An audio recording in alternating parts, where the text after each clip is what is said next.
What is happening, guys? This is Logan Robinson from NoleGameday.com. We're here live for the entirety of Florida State versus East Texas A&M in Tallahassee, a noon kickoff. This will be one of our first watch parties for a Florida State football game. VZ and I are here to hopefully hold down the fort for what could be 3.5, 4 hours. Who knows? It always tends to go later for FSU games. They're usually pretty long, so we'll be here nonetheless until the clock hits 0-0, and we'll give our reactions after the game as well. But you'll be here with us, hanging out, watching the game.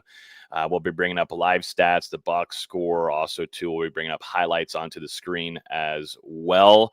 And you'll just see our instant reactions to hopefully some 60-yard breakout runs from Tommy Castellanos, some big-time sacks from Daryl Jackson, and who knows what else.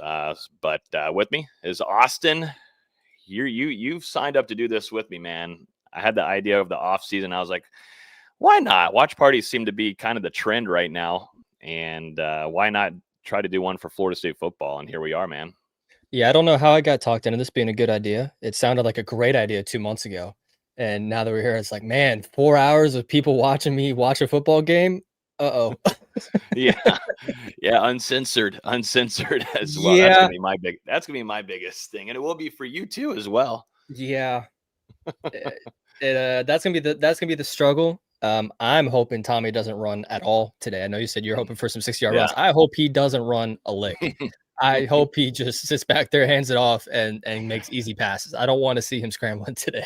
Yeah, I don't think any FSU fan really wants to see him get hit or not. If things are wide open, though, for him, we can go ahead and guarantee, though, Tommy will take that off. But I thought I'd go ahead and start bringing up some things. We do have some injury updates before the game begins as well. I did want to bring up this first, though, that I saw on social media, and this is what we'll do in our watch parties, is just check out and see what's going on pregame. We got all of our guys. We got Tommy, we got Dustin up there in the press box. We got Robert up there too. So we got 3 people in Doak Campbell Stadium taking all kinds of content for you guys. But today, you can tell a lot is being focused on Ethan Pritchard, who is still in a stable condition at TMH and Tallahassee after going through a tragic event on Sunday evening. But the football team, including staff, players, administration, they're all rocking the 35 with that wristband there.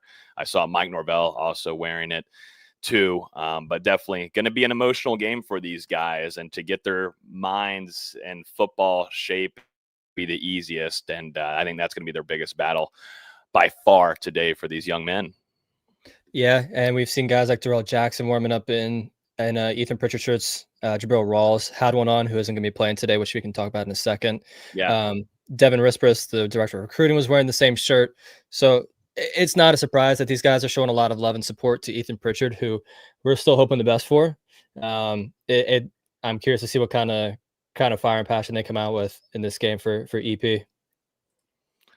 Yeah, now you were also mentioning here, and we'll go through some of these injuries as well, but you were mentioning Jabril Rawls not going to be playing in this game, and who was stepping in for him, you said earlier, Austin? Is that Q? Yeah, Quindarius Jones is getting the start. At least he was the announced starter on the video board in place of Jabril Rawls. Okay, yeah. Yeah, you can tell here he is walking on the sideline here. I didn't really tell in the game if something had happened last week. I mean, he put some hits on. So yeah, I was going to say a lot of physicality. I wouldn't be surprised if one of those rang his bell a little bit, especially that last one on Ty Simpson where he stood him up on that 4th and 10. Yeah, that wasn't just your casual hit. That was a lick. Yeah, no, it was. Shamar Arnu, though, is going to be playing in this game. This staff feels very highly on him and heard some really good things since his arrival in the spring, fall camp. I think FSU fans are going to learn that name pretty quickly once he gets into that rotation. That's something, too, that I'm really keen in on looking out for today, is seeing some of these 2-deep, 3-deep guys. I mean, you practically saw the 2-deep last week, and that was pretty impressive for it being against Alabama, VZ. We're going to see a lot of 3-deep in here, and I think one of the biggest ones right here is looking at a young man in Kevin Sperry. I'm intrigued to see him just because of how much Gus Malzahn, VZ, he's been gushing about this young man. Yeah, hopefully both of these quarterbacks, Sperry and Brock Glenn, get some work today. Ideally, Castellanos is done at halftime or a drive into the third quarter. But we saw last week that East Texas A&M was able to hang in there with SMU, so nothing's guaranteed. The ones got to go out there and really show what they're made of and put pedal to the metal. But yeah, it would be great to see Kevin Sperry out there. We didn't really see much rotation on the offense last week. Like there wasn't very many wide receivers that checked in. There's a lot of rotation in the running back room, obviously, but otherwise it was the same 5 offensive linemen. Thank God. The tight ends didn't really rotate much. It was Pittman and Biscuit for the majority of the game. And then the wide receivers, it was really just Deuce, Squirrel, Javon Boggs, and that's kind of about it out wide. So really interested to see about the depth of the offense because that's a huge concern for all of us. The defense definitely saw more rotation last week. I imagine that'll be the same and even more so this week. And like I said, hopefully a lot of these starters are done at halftime or very soon after. That's what you got to hope. Here's Shamar right now. Seems like he's pretty hyped up. Hey, yeah, he should can you be. rate that shot from our basketball guy here? He takes a little shot. How he looking on the form? It's step back. It's like a 5.5 out of 10. It's not terrible. Okay. We'll take that. It's not too bad. Not terrible. Luke Laux and the basketball team, we gave them a lot of love in our show earlier this week. They are absolutely killing it on the recruiting trail, and I'm like can't wait for October to come around. First game is November 3rd or November 4th. I forget the exact date off the top of my head, but it's one of those 2 days. Okay, we're getting close. Here's Daryl. Yeah, here's Daryl Jackson. He's rocking and showing some support to his brother, Ethan Pritchard, and then also too over there with Jabril Rawls, getting some early warm-ups, and it looks beautiful right now. I'm jealous of everybody in Docam. A little bit better weather than last week. Looks so nice in Tallahassee. Yeah, here it is. Here's a shot that Dustin took earlier. It looks beautiful. I am extremely jealous of everybody there.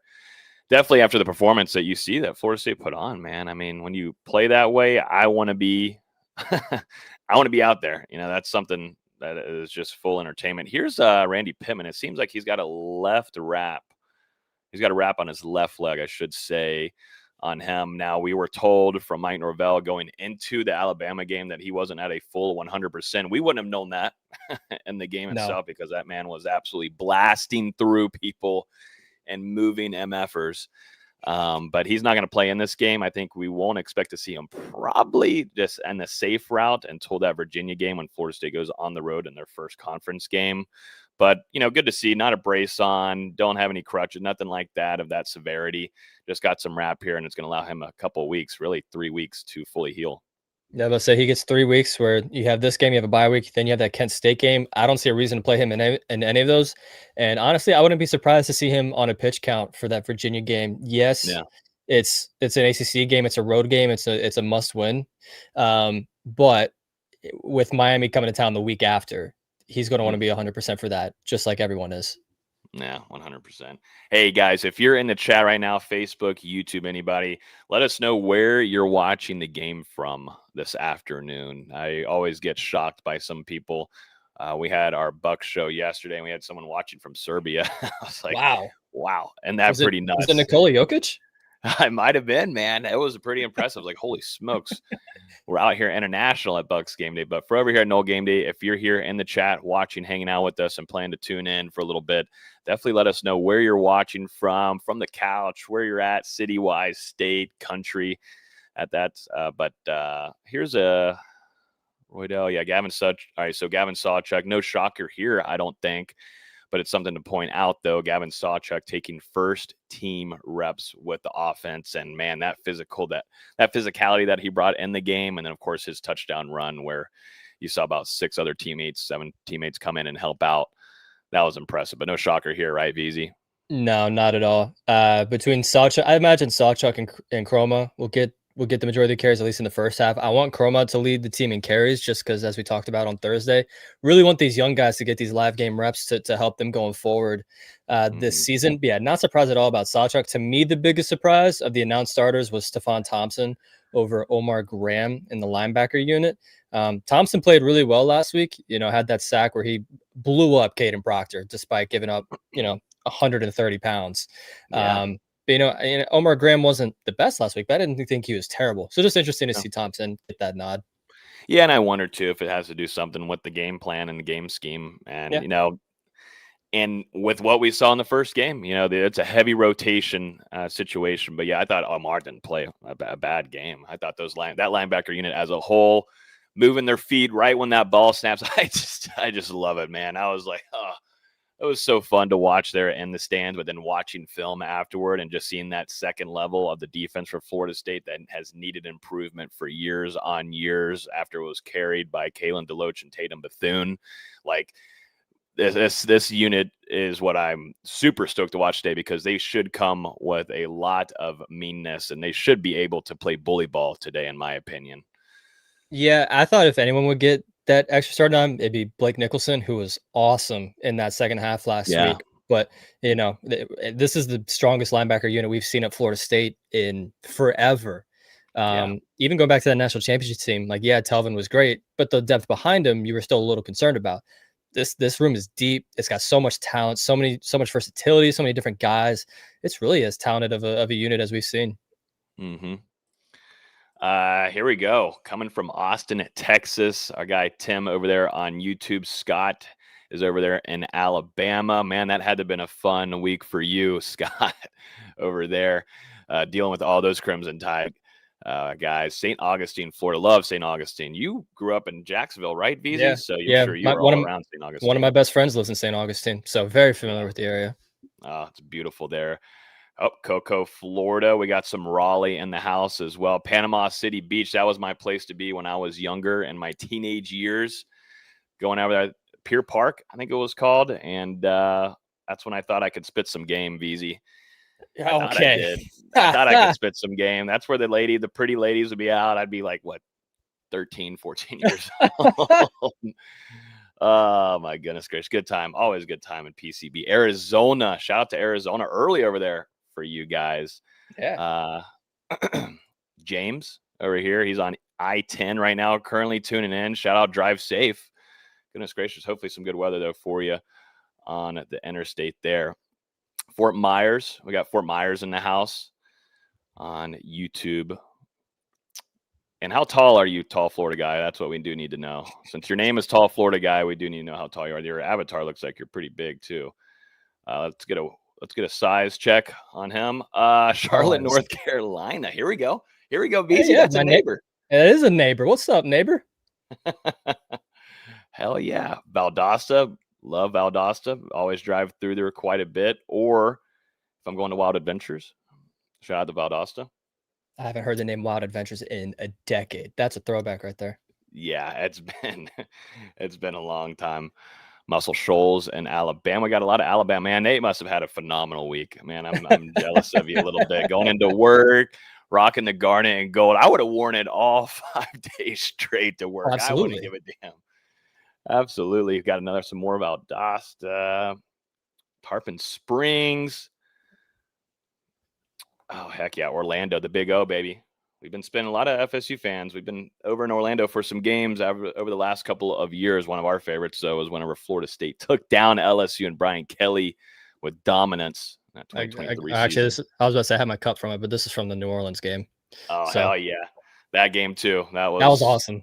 That was a phenomenal weekend. Now, my head didn't feel too great, but that's always one of my favorite stories.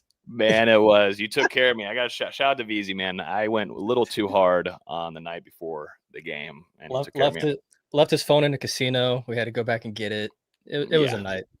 It was a night. It was incredible. But that's what when you're in New Orleans, that's just what it was going to happen. I had no choice. And who knows? We might crack open a beer if things start getting ugly early in this game. We might be cracking a beer. So if anybody does, just put in the chat. Let me know what you're drinking as well. If you're sipping on something this afternoon, the guys have just hit the field and the captains are out. I believe I just saw Deuce Robinson, Daryl Jackson. I would imagine Earl Little Jr.'s out there as well. Yeah, I forget who the fourth was, but there was one more. Looks like FSU is going to start out on defense. So what we're going to try to do is pull up the game cast on here on the screen. Not saying we can't pull up the actual game feed or our YouTube channel will be absolutely obliterated and taken down due to copyright reasons, but we're going to pull up the game cast for you guys.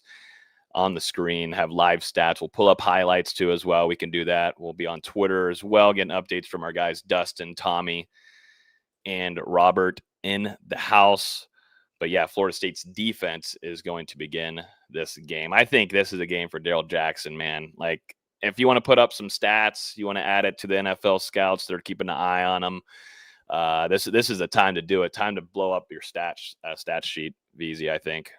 And Daryl got double teamed and triple teamed. It seemed like every single play last week. So I imagine East Texas A&M will try the same thing, but East Texas A&M's offensive line isn't Alabama's offensive line, and I imagine Darrell will have more of a statistical impact than he did last week. I thought he still played a good game last week. It's just when you're being double teamed and triple teamed, at least he's just eating up those blocks. I imagine he'll get more than the one tackle he had last week. Absolutely. This was awesome. You guys got to check this out right here. But this was them running out of the tunnel, and Dustin got a great shot of Earl Little Jr. bringing out Ethan Pritchard's jersey once they came out onto the field. I'll try to scrub this back so you guys can look. But this was pretty dang cool right here. It's an emotional game for them, man.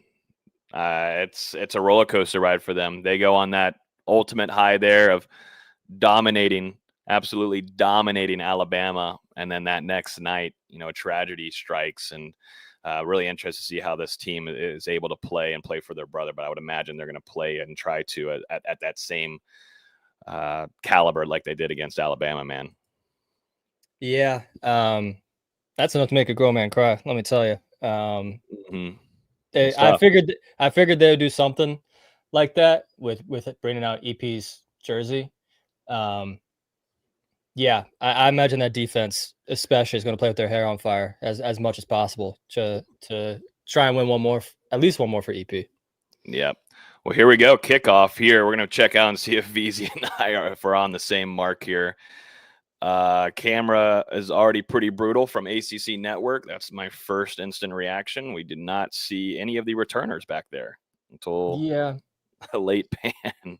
Yeah, well, it's the ACC Network. I don't know what you expect. Nope. At least we have the sound off, so we can't see if the sound quality is as bad as it usually is. This is one of the rare live watches where it's better to have the sound off. Yeah, it is. Everybody that watches or has experienced ACC Network know that it might be better just to listen to Jeff Culhane. Yeah, who does a phenomenal job on the radio.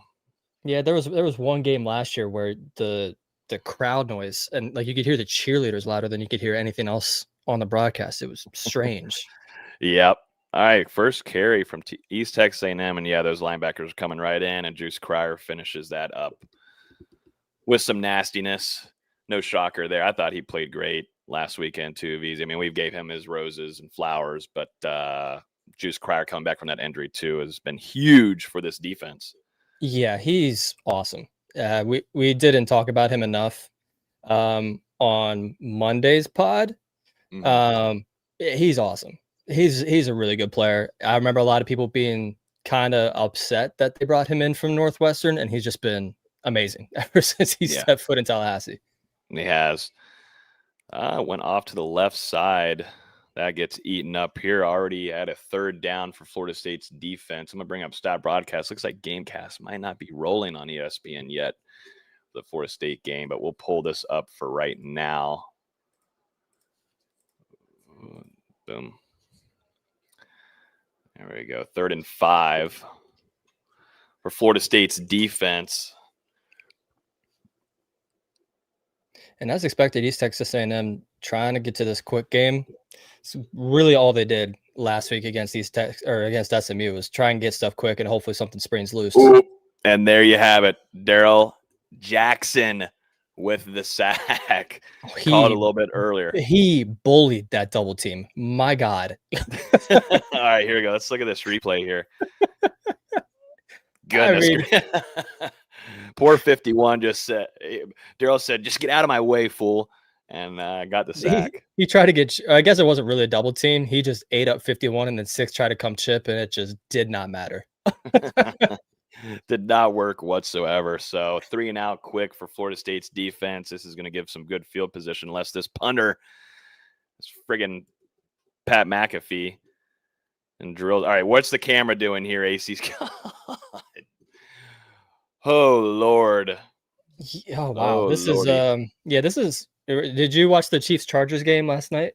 I did, yeah. With that crazy missed camera work? Was it on the Hollywood Brown long throw there at the end? Yeah. Whenever there was a massive play, Patrick Mahomes goes deep, and then the camera just blurs out and out of focus. Yeah. That's what we're seeing here. ACC Network, and I know you're a little cheap, but let's step up the production a little bit, please. Yeah. Let's get a little bit better here, buddy. All right, here we go. Tommy Castellano, same offensive line unit. Praise the gods above us, everybody. Alex Atkins is not here to switch things up. Ooh, and I'm great loving blocking there. I'm loving all garnet. I thought they might break out the turquoise just because it's East Texas A&M, but I like the all garnet, like the switch up. Yeah, yep. All right, so that gets eaten up pretty early there on Gavin's first run of the game. Is that Amari in at tight end? Did I just see Amari? Oh, I did. That's wide open. Yeah, Amari was in there. Yeah, starting first down. Gavin Sawchuk on 11-yard gain. Yep, great run from Sawchuk. Good blocking from the O-line. As expected, this offensive line has done a pretty good job in the run game so far this season. Yeah. Dude, Amari looks so much bigger, man, here looking on TV. He looks big. They went quick. Another, 9 yards for Sawchuk? 8 yards? Okay. Yeah, 8-yard gain there. Yeah. I don't think there should be much of a shock here. Florida State should be able to win in the trenches. No, not at all. And this one very quickly and early. It should be bully football for Florida State. What's up? Shout out to our guy Mike Myrick coming here. What's up, fellas? And chat, go Noles. Thanks for tuning in, my man. What's Hope up, you're Mike? enjoying the game. And they're just feeding Sawchuk early. Yeah, they are. Here we go. We got Tommy. Tommy's got all day. Number 8 doesn't want to be out there already, and he's only been through 5 plays. For East Texas A&M, it's going to be a long afternoon. Afternoon. I still don't like seeing Tommy scramble, but I'd rather save this for Virginia in a few weeks. Mm-hmm. Yeah, I want to keep him as healthy as possible in this game. Practically everybody, but you got to have QB1 there just because you know what he's going to bring to the table, and Gus Malzahn and what he's going to want to do orchestrating this offense. But we're going to go 2nd and 5 here. Deuce out wide. Makai Danzy 2 in the slot. Got some cleaning up to do in the blocking kind of early on, but those things will adjust. And a rare 3rd down opportunity. I feel like we didn't get a lot of these last week. I forget off the top of my head, but there wasn't a ton. And here goes Tommy running. Ooh, man, number 6 came in from East Texas A&M and tried to pop him up high. But I don't think that's going to be a first down, VZ. We might be looking at 4th down. That looks short by about a half yard at least. Maybe even a full yard. Yeah, can we not run QB power in the first quarter, please? I get that's what we want to do with Gus, but can we not? Yeah, let's watch this offensive line right here, and they should be able to move. Oh, who messed up there? I still think Florida State goes for this. 4th and 6. I don't know. I think you see a rollout here potentially from Tommy. We'll see, though. What was that? It was Medley that jumped first. The defensive line shifted, and then for some reason Medley jumped. Only your 7th year doing this, Medley. Come on, man. Come on.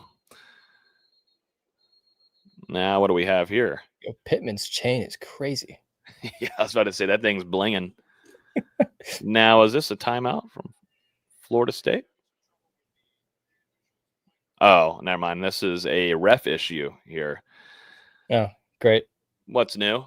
Looks like we're going to go into a TV commercial break, but it certainly does look like Florida State is going to go for this. They're keeping the offense out there on the field. But, this is what we talked about when we were previewing the game. You got to be ready to get up for this game.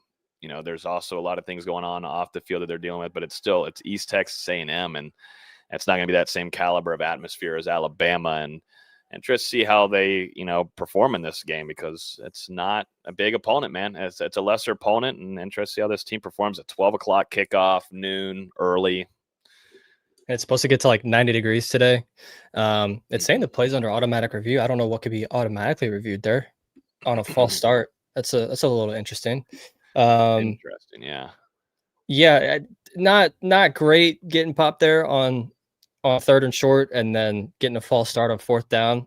Not what you want to see after they played a pretty clean football game last week against Alabama. Would definitely like to clean those up here against East Texas A&M. But yeah, I'm wondering what could be automatically reviewed on a penalty. Yeah, I don't know either. I don't know if that's. I thought it was just something off of. I don't know. Who knows? We'll never know, man. We'll never know until we find out here in just a second. What other games we got going on today across? It's a bad slate today. You got that Michigan-Oklahoma game, which could be interesting, but I kind of feel like Oklahoma's gonna dominate. Yeah. You got USF Florida, which maybe USF can show a little spunk. Iowa State could be interesting. You got the border war with Missouri and Kansas. That could be interesting. But it's kind of a slow day around college football today. There's also NC State, Virginia, which I guess the Florida State fans want to get some early scouting work done. That'd be a decent one to watch. Yeah, that would be good. I'm going to bring up the scores here right now. We're looking at live. Texas Tech, they flooded all that money into their NIL and are hoping to shoot with all that, how much money they put into there. They need to reach a college football playoff, but they're up 7-0. Arch Manning and Texas Longhorns 0-0 there against San Jose State. I imagine that'll get corrected soon enough. I'm not that high on Texas, but I think he'll be fine. Yep. SMU up early, 6, probably touchdown there. Pretty fast. Yeah, 14-48 must have been one play. Yeah. From SMU. Big play there. But yeah, the slate overall, nothing too crazy. Of course, that big one, Michigan, Oklahoma this evening, 7:30. Targeting, what did I say? Number 6 took a shot at Thomas Castellanos' head. Sure enough. Boom. So that'll wipe out the is he wearing a Vikings? He is. He's wearing a Vikings like headband. Come on, man. You're making us look bad. Wow. What a grab. Yeah, making us look bad. What a grab there from Deuce Robinson, though, to start off. And on first down, that was a nice, lengthy grab using his length. That was a tough catch, a little high and behind, but that's why you have Deuce Robinson, who's 6'6", 220 pounds. That's why you go. That's why you go get a guy like that. Yep, make life easier for you as a QB. Here's Usman Kroma coming in, trying to find a hole there. He's got such a unique running back stance when he's waiting to get the ball in the backfield. He is so hunched down. I mean, he's a big running back. Yeah, for someone that's a true freshman. He's a big dude. Yep, he's got some size, man. He's got some size. All right. Usman, who's that? Mekhi Danzy there. Also 2 in the backfield. No, that's Landon Thomas. My bad. Yeah, Landon.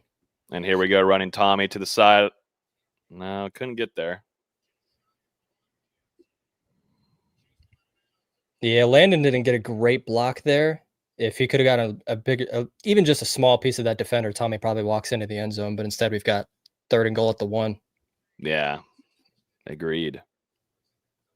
Here we go. Deuce Robinson off to the bottom. You could imagine that Florida State with Usman there in the backfield, they're going to want to punch this right in, make it simple.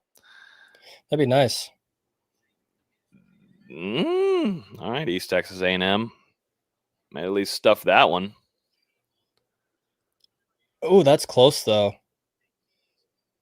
It's very close. I wish Kroma would have followed his blocks a little better instead of going to the heavy side, or the strong side, I should say. I feel like he followed his right guard and his center. He would have gotten in, but. All right, 4th and goal. 4th and goal. This is I was wondering what their jumbo package is going to be here. Usman Kroma in the backfield. Oh, there's a flag. That got eaten up, though. And the Wildcat, too. Yeah, and the Wildcat, Tommy was not even on the field. And yeah, that got blown up. That is, well, there's a flag. Not sure who it's on yet.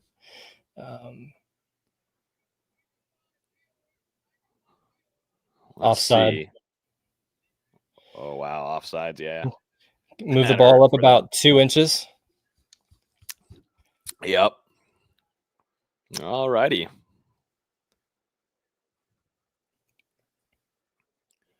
All right, Knowles, let's figure out a way to get this done. Come on, Gus. Yep, just punch it right on in. That line just got to get to moving, people.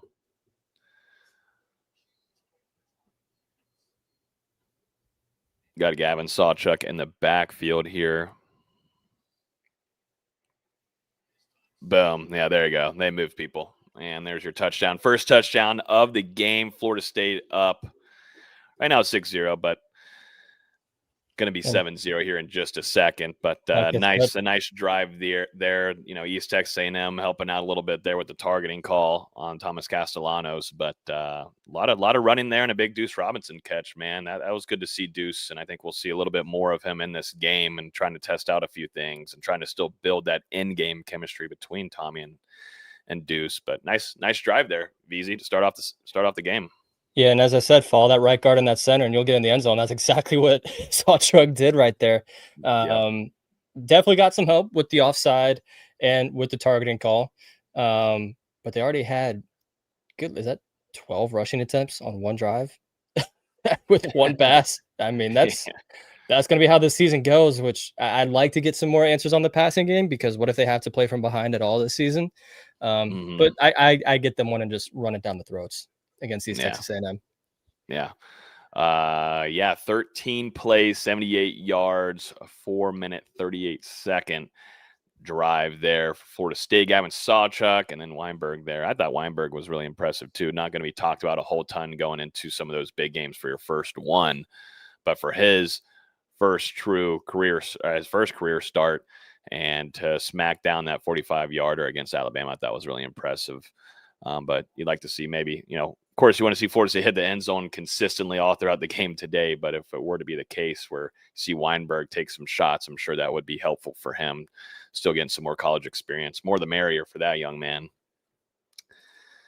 Let's see. This is from Seminole Express saying, I took food out to one of the Texas A&M football players, Michael S. at number 40, I believe. They stayed at the Magasin Hotel in Wakulla. I told them to stay safe. LOL. Go Noles. Nice of you to do that. Did you undercook their food, please? Oh, no. Come on. They're not that bad. It's not like the Miami Hurricanes or the Gators, man, or even Alabama. These are just guys, man. They already had to deal with last weekend. What was that? That was against SMU, right? Yeah. But they hung in against SMU. They really did. Mm-hmm. Mike Myrick saying, I like our young kicker. Same here. So far, man. Looking impressive. He had a kind of shaky beginning of fall camp, but from what Mike Norvell told us after that second scrimmage, he responded in that one, and he's shown a lot of consistency. We know how the strength is for him, and that's one of his best attributes as a college football player. That man has a leg. There's all kinds of videos of him hitting 60, 70 yarders. He's an absolute freak with the strength, but he's just got to keep the consistency strong, and so far, so good. For Mr. Weinberg there. Yeah, no, Jen, I was noticing one of their players kind of loafing around just after the 5th play. So I don't think they're going to want to be out there for too much longer, and that's going to open up a whole ton of more holes, a whole more opportunities, and this offense should be able to dominate. Kim is saying, let's run the ball, a bunch, an occasional pass. Go Noles. Okay. I think we could pull in Sawchuk. Let's see what we got on Twitter land. There's got to be a video somewhere.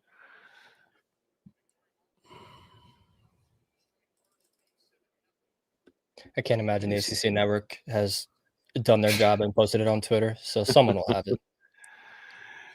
Come on, ACC network. The bar is already really low, but we'll try to get that. The bar is in hell is where it is with the ACC network. Yeah. Yep. There's a big conversation about how the end zones were going to look. I know it looked a little much better diluted. today. Yeah, no, they look at the Seminole head looks a lot better too as well, because it got to the point where it was just kind of green there. Yeah, I think that rain kind of just flushed everything out, or maybe they upgraded the paint this week. Who knows? Yeah, who knows? Who knows? All right, so FSU's defense completed a 3-and-out on that last drive. Darrell Jackson completed the end of that with a sack.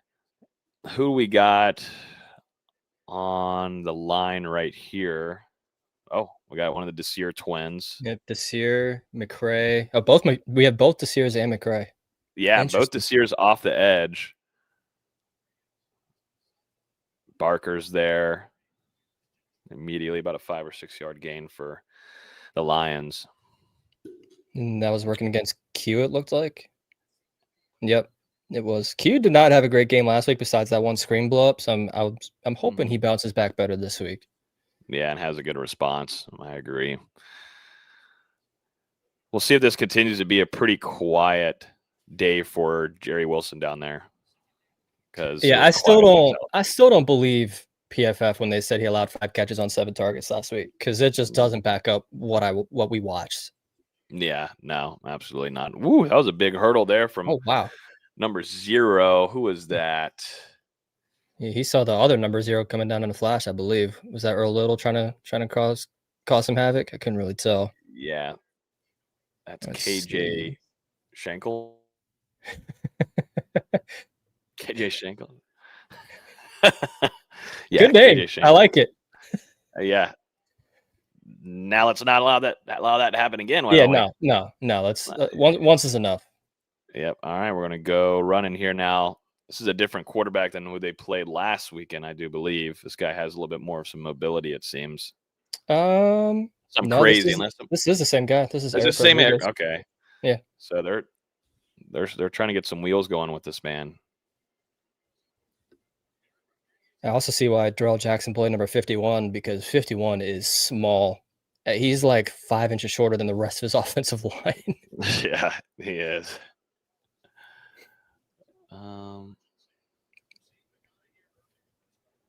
We use James Williams coming in for Thompson.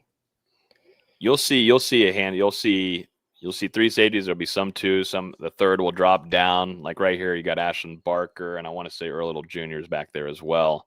And they count Edwin as a safety, but he's kind of really him and Earl Little are kind of hybrid types where they can play pretty much everywhere in that defense. So safeties is kind of a loose term. It's kind of like, I can't believe I'm saying the Minnesota Vikings twice in the first 30 minutes of this game. But the Vikings play the same way with Josh Metellus, who can just play anywhere and everywhere. Same with Harrison Smith. So it's not your traditional 3 safety look, I don't think.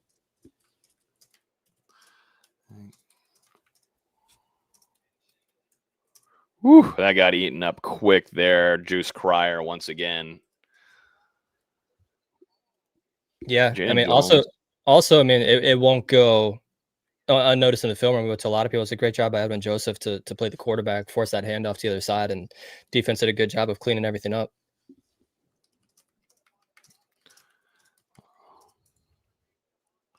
Let's see here. 3rd and 10. We got Jaden Jones off that right side edge. We got James Williams off the left side as well.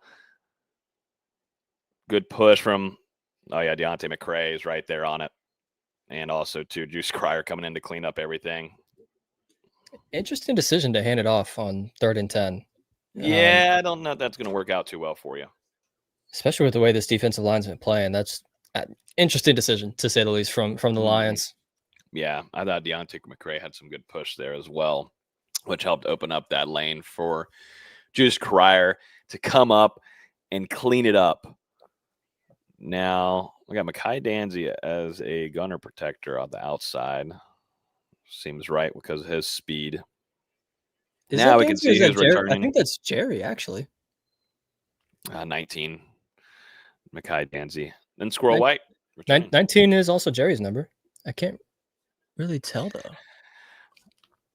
The dreads is where I can tell the difference, like longer dreads, longer locks. All right, so there we are. Florida State gets the ball back 7 zip. Still looking for the video of Gavin Sawchuk. It's nothing crazy, but I just want to look at that offensive line and push there just because why not? With something that's been missing for a very long time. And it's nice to see a team in garnet and gold moving people around in the trenches, man. Yeah. I mean, we need them to do a little bit better than they did on that first drive where, without some of those mistakes from East Texas A&M, we could be at a 0-0 game right now. But for the most part, the offensive line's done well through the first game and the first 10 minutes of this game. Mm-hmm. Question here: why is Lucas not playing today? I would imagine you're probably talking about Jalen Lucas. He's playing. At least he was on the depth chart. Dustin tweeted a little bit ago the starting lineup that was announced on the video board had Jalen Lucas in there. So I wouldn't be surprised to see him in on this drive. There's gonna be a lot of rotation and guys coming in and out for the game. Yeah. If you're hanging out with us here on YouTube, smack that like button. I appreciate you guys hanging out with us a whole ton. We're going to try to do these a couple times throughout the season, just see how they go. And if they go pretty well, we'll try to do these more often for you guys moving forward in years to come. But these are super fun for us because we could just hang out, talk some ball with you guys. And definitely after Florida State's performance last week, why not? Why not? But yeah, hit that like button too. And if you're new as well and haven't hit subscribe, I highly suggest doing so. We do post-game interviews. We do our instant reactions lives. We do at least 2 episodes during the week for you guys, going over the quick hitters, injury reports, previews to games, score predictions, everything and their mother possible we try to do here on the YouTube channel. So definitely consider hitting subscribe and hitting that bell next to it. It will notify you too when we do go live, because sometimes there is breaking news and we do jump on here for a quick 15-20 minute show for you all. But I hope everybody's enjoying y'all Saturday. Appreciate y'all hanging out here with our debut of a watch party. Let's look at the stat sheets here. Florida State up 7-0. Gavin Sawchuk has 30 yards already on the game with 5 attempts. Tommy Castellanos, we've seen him rolling around a little bit using his legs. We've already seen Usman Chroma there in the backfield, Keziah Holmes. But like you just said there, VZ, wouldn't be shocked to see number 12 out there with Jalen Lucas in this drive. Yeah, I'd imagine a lot of 12 this drive. Hope maybe some Cam Davis this drive, who we didn't get to see it all last week. But like I said, there's going to be a lot of rotation in this game, especially in that running back room, even with Rodell out, because that room is so talented. Mm-hmm. I agree. I would like to see Cam Davis in here. I really would, just to see, he was dealing with something. Don't know really what it was. Had his helmet off on the sideline last week. Mm-hmm. But I know this fan base is hungry to see this young man. It just so happens to be this running back room is stacked. Yeah. You're happy to be able to say that, but we just got to see if Cam Davis can get in there. Oh God. All right. Well, we might need to stay away from stat broadcast because yeah, Deuce that's a ball. Loose. That's a ball. Deuce, goodbye. Deuce is loose. We get to say it live. Yes, sir, here. Deuce. 82-yard bomb from Tommy Castellanos from former USC transfer wide receiver Deuce Robinson. Shout out to the Robinsons, but man, what a bomb there. What a throw there from Tommy Castellanos. We should have a highlight to bring up on the screen here in just a second because God forbid ACC Network. Are they going for – okay, I thought they were going for 2 for a half second. Nope. That was perfect. Great play action. We did see Jalen Lucas on that play, but yeah, that was a little too easy because if Deuce Robinson is 10 yards past the nearest DB, so something wrong happened. Yeah. Woo, man, let's look at this shot here. Right on the money. Right on the money. He's gone. And what is one doing? He got caught slacking. That's what happened. Yeah. That was, he was wide. Could not be more wide open. And honestly, Tommy was taking a hit there as he threw that, and that was a perfect ball. Yeah, it was. Yeah. I'm going to go back and watch that live here. Had Lucas in motion. Gavin Sawchuk fake handoff. Ball right on the money shot. We knew there would be some explosive plays from Gus Malzahn in this offense. And just to see, like we were mentioning earlier, try to get Deuce Robinson going, build that chemistry. Definitely when you're going deep, Tommy and him want to get that going. That's the funny thing, it was a heavy topic over the offseason what Thomas Castellanos can do with his arm, and most specifically what he can do deep. I mean, we had that same conversation about Jordan Travis as well, and he was continually trying to improve that game as well. But this is now 2 shots that they've taken from Florida State and these explosive plays, one to Squirrel White last weekend, now here to Deuce Robinson, and it's been beautiful. Yeah. Marcus, we can show replays. We're just waiting on the ACC to post them so we don't get in trouble. Yeah, we don't want the YouTube channel to be taken down, but we are going to try to pull up a highlight here. If ACC Network, man, if we can get anything here, that would be phenomenal, please. So let's get the highlight. Yeah, but the ACC, they're not the best. Mm-hmm. Yeah, not the greatest, I would say. Yeah, I gotta not look at the stat broadcast because I have to do that during the game where I have to be so locked in on making sure I only look at it during commercials. It's the same way with basketball, and basketball moves so much faster that it can get 4 or 5 plays ahead. Mm-hmm. Yeah, it just so happens, man, that it's also just shines with garnet whenever it comes in. If it was some different color or whatever, I wouldn't notice it really. But on stat broadcast, if you guys didn't know, this is what we use up there in the press box. We use this to track stats, keep everything out there for you guys, so then we can give you halftime updates, yada yada yada. But it's nice, it's phenomenal. It helps us, it makes our lives a lot easier. But I got to make sure I'm looking down at the iPad for the game and not notice that gold right there. Great blocking. Lost block though right there, but I don't be all right when you take a shot like that. Deuce is loose, ladies and gentlemen. What a play.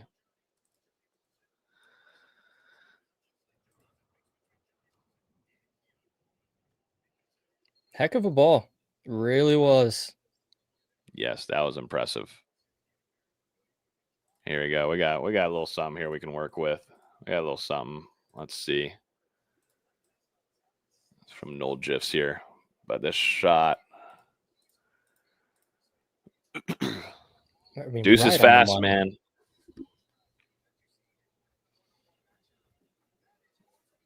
Deuce has some speed. And yeah, Tommy was getting hit right as he. That's a ball. That's a ball. Gotta love to see it. That's a great ball there. Richie Leonard lost that guy, but still nonetheless, Tommy takes the hit, takes the shot, and that's over. That's over. Deuce is gone on that. Here we go. Defense is back out on the field, man, and I'm just keeping my eye on the trenches because ain't nothing else has happened outside of that. And Daniel Lyons is in, who had a really impressive game as well. He had a great game last week. Yeah, he did. We got Jaden Jones off that left side. He doesn't have I noticed last week he didn't have a brace on either, too, so he's feeling 105%, which is great to see after dealing with injuries. He had a really impressive spring. Going to be a mobile quarterback here. Ooh. We got a flag, though. Might be holding.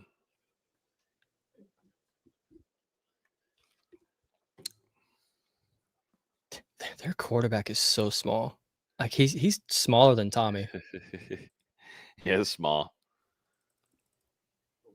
I was wondering if they're going to try to move him around a little bit more just because of Florida State's defensive line. Yeah, I imagine they would. And they tried to run him a little bit last week as well. Didn't really work too well. But I imagine they try to get him outside the pocket as much as possible. Mm-hmm. Yeah. We got Blake Nicholson there at the second level. Elijah Herring. And then your regular secondary there. Ooh. Bad snap. Wasn't ready for that one. They're having some miscommunications pretty early. Ooh, here we go. 51 center and QB going at it early for the Lions. Looking a little testy. 51 looks like he looked.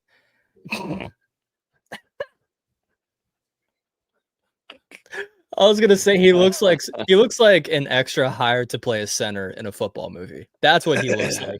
Yeah, it looks like he's an actor out there. Yes. He just my goodness. Just does not Earl look like a Little. player. Earl Little, man, he is going to be mad about that after the game. Almost came away with an interception, man. Shoot. This man said he looks like Dustin. Oh, yeah, Earl's going to be mad about that one, though. That's he was. read that I think he perfectly. was. And that's what I'm thinking. I think Earl Little Jr. was thinking in his mind, do I obliterate the kid or do I go for the takeaway? And he had too many thoughts going in. At least he made the play instead of that Notre Dame safety in that Miami game last week. Yeah, no, yeah, exactly. Oh my God, that was awful. Go hit the dude, man. That basically cost Notre Dame. I mean, granted, Miami could have kicked a field goal there, but you could argue it cost Notre Dame the game. Could argue it. Yeah.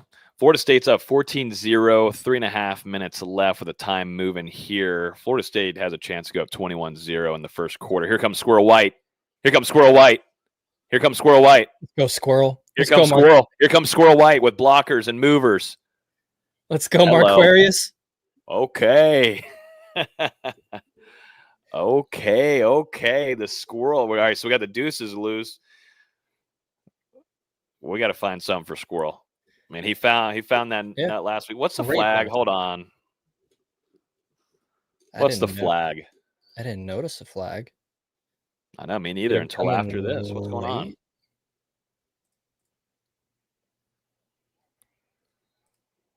Block in the back.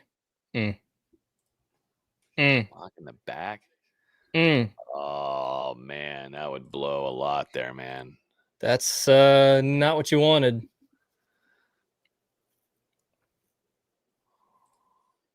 Did I say?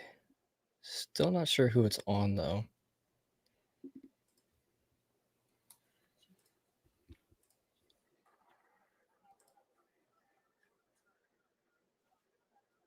It'd be great if I could get a replay. Yeah, I would love to see this ACC network. Well, Stat Broadcast is saying illegal block in the back and illegal use of hands. Illegal use of hands. Cry me a river. So offsetting penalties, repunt. Okay. A lot of discussion. All right. There. Well, that switches up a little bit of things there. Dang, that sucks though. That was a nice play in return from Squirrel White. Yeah, can we get another one, Marquarius, please? Yeah.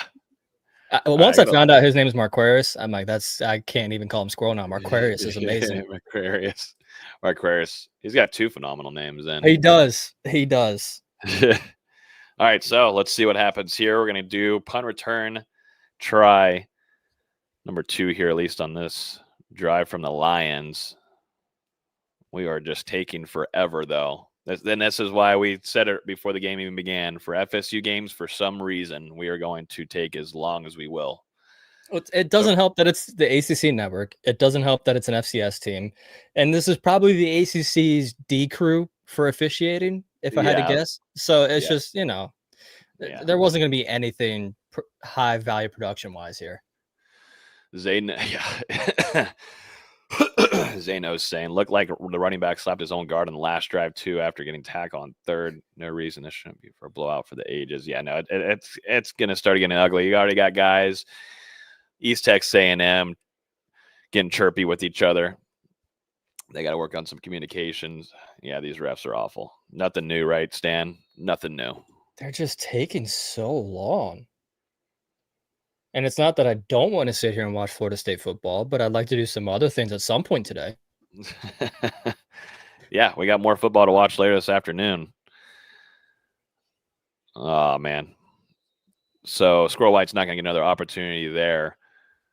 But 3 minutes, 10 seconds still in the first quarter. Well, what do you want to see? I mean, you kind of just get to pick what you want. What would you be interested in looking at here, VZ? Would you like to get Landon Thomas involved? Do you want to see I want to see more of a consistent passing attack. Like, yeah, these deep shots are great. It's always fun to see the 82-yard bombs, but you would like to see that they can consistently move the ball through the air if they need to. I have a feeling that it's still just going to be a lot of running this drive. Maybe we see some more Jalen Lucas. Maybe we see some Akai Danzy this drive. But I would like to see just a more consistent passing attack where they can get 8 to 10 yards at a time if possible. Mm-hmm. Yeah. Well, looks like maybe Gus is listening to you here. Maybe he's got the show in his ear. The first play is a pass over to Squirrel White for what seems to be about an 8-yard gain. It's a little screen game though. I saw enough wide receiver screens last year. If I'm being honest.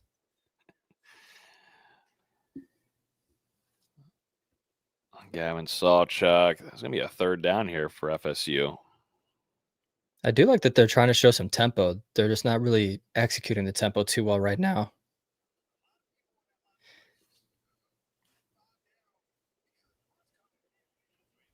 All right, going quick again, it looks like. Yeah. First down. FSU, Gavin Sawchuk there. Off to the side. He's getting some work early. Mark isn't pleased enough. He's ready to see more vertical shots. Hey, I'm not against him, Mark. Why not? Let's see a squirrel shot. Let's see a Mekhi Danzy shot. We might be getting it here, ladies and gentlemen. I would like to see. Oh my God! Deuce again. One-handed. Oh my God! There is a penalty. Hold on. I think it's on the defense. Wow! What a grab from Deuce Robinson. Wow, Deuce. Holy moly. Oh, my Lord. Oh, my Deuce. One-handed. Those Deuce chants better be going crazy in Doak right now. Wow. And yep, defensive pass interference, penalty declined. My goodness. Wow. What was that? What do we have? 42-yard bomb. Shit, Florida State might score again in the first quarter. Who knows? I'd be here for it. What a catch. Wow. What a catch. What a throw. I mean, you have to throw that ball far. Wow. What a catch. That's it's not quite Keon against Syracuse 2 years ago, but that's a catch. Wow. That is insane. Poor number 7 just got baptized. What's his name? I got to know who this is now. We need the highlights up. Javon Gillespie, 5'11", 180 pounds. That's a bad matchup right there. Yeah, I think so too. Measurements might not be well suited going against Deuce Robinson there. Wow, what a grab, what a throw. I mean, we were just talking about it there. Who was that? Was that Mark? Mark. Yeah, there you go, Mark. You called it. Congratulations, Mark. Thank you, Mark. Appreciate it. Yeah, everybody appreciate Mark there for us. And now Deuce Robinson, 3 catches, 141 yards, and 2 tutties. That's not a bad stat line. That's Randy Moss on Thanksgiving kind of stat line right there. Yeah, Randy Moss on Thanksgiving. Hell yeah. Wow. I think that will be on SC top 10 right there, ladies and gentlemen. Probably. We need it. We need a replay now. Yes, we will be getting a replay. We might just skip and take away stat broadcast and just start bringing up highlights at this space. Wow. That was it's always cool to see, second generation Nole make plays like that. That makes it even better. Yeah, 100%. And I bet his family is just absolutely loving it. Oh yeah. Absolutely loving it. What a day for Deuce. Let's see. We need the highlights. Who's got them? I'm looking for it. I'm searching. All right, here we go. Defense is back out onto the field. I think Sear, Love, and Deontay McCrae's physicality. We might have a pick. There's a pick. Interception. Here we go. Oh. That's Earl Little Jr. Here we go. This might be. Hold on. Everybody hold on. Everybody hold on. And Earl Little Jr. takes it back to the 15 yards. I thought it was being brought back to the crib, but wow. We got to work on that initial ball security after the pick, but hey man, he's just getting prepped for the league. Oh man. Hey, he was a little loosey goosey on that pick for the first 5 yards, but made up for that last drive when he should have had a pick. Yep. He was due.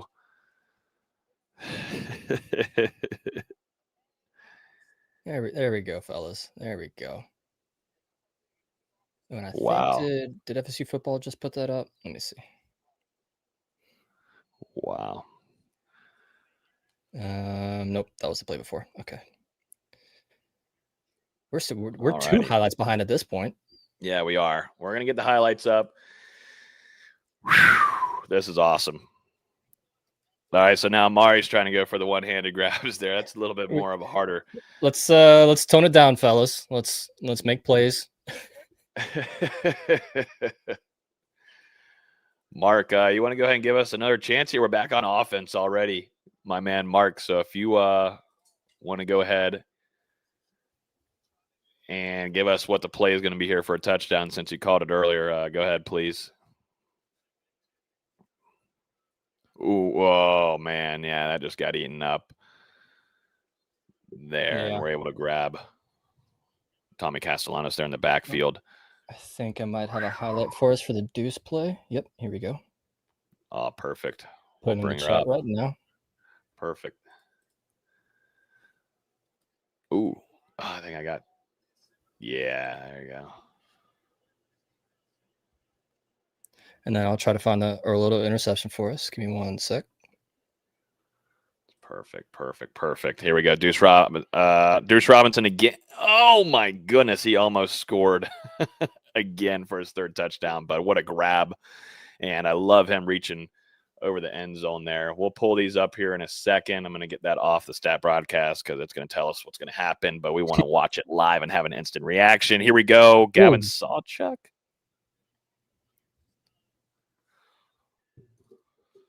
Things are happening fast, ladies and gentlemen. Yeah, it was Keziah on the next one. Actually, it looked like. Yeah, Keziah.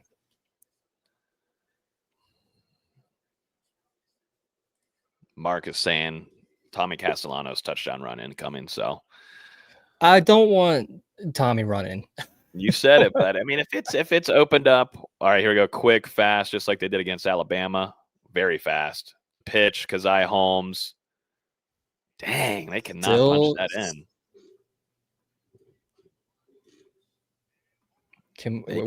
Maybe we need to work on goal line offense these next 2 weeks. Yeah, they got to get something cleaned up here. I thought they had a chance there. I thought the blocking was not too bad, and because I was able to find a hole there, but they got plugged up quick. Imagine they'll take it to the quarter. Yep. Talk about this at the third quarter or the first quarter break. Yep. Let's look at some highlights, why don't we?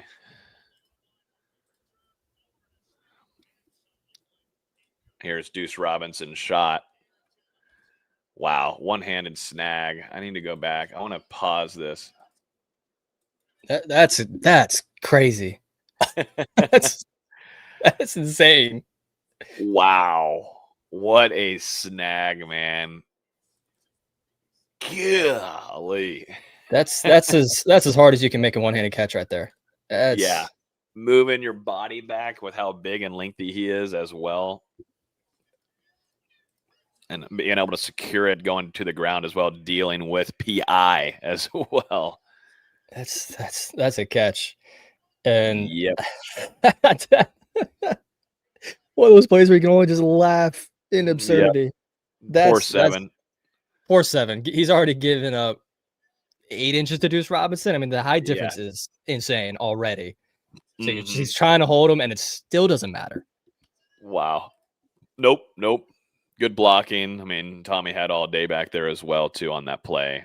And just great shot, too, from Tommy. I mean, those two, whenever Deuce Robinson arrived in Tallahassee, he talked about that he was immediately, I think pretty much on the visit itself, he was already kind of throwing with Thomas Castellanos. Yeah. He told the media, and for that to just begin and slowly climb through the spring and then get into fall camp, because in the spring, he was limited. Deuce Robinson was limited for majority of that part along with Squirrel White. But it's been a lot, honestly, on fall camp to get this entire offensive side of the ball together. At least that's what Gus Malzahn told us going into the Alabama game, which created a lot of, concerns, a lot of question marks, but there's no question marks between Tommy Castellanos and Deuce Robinson right now. Those two are on par with one another. And if there's been a bigger conversation of can Tommy Castellanos throw it far?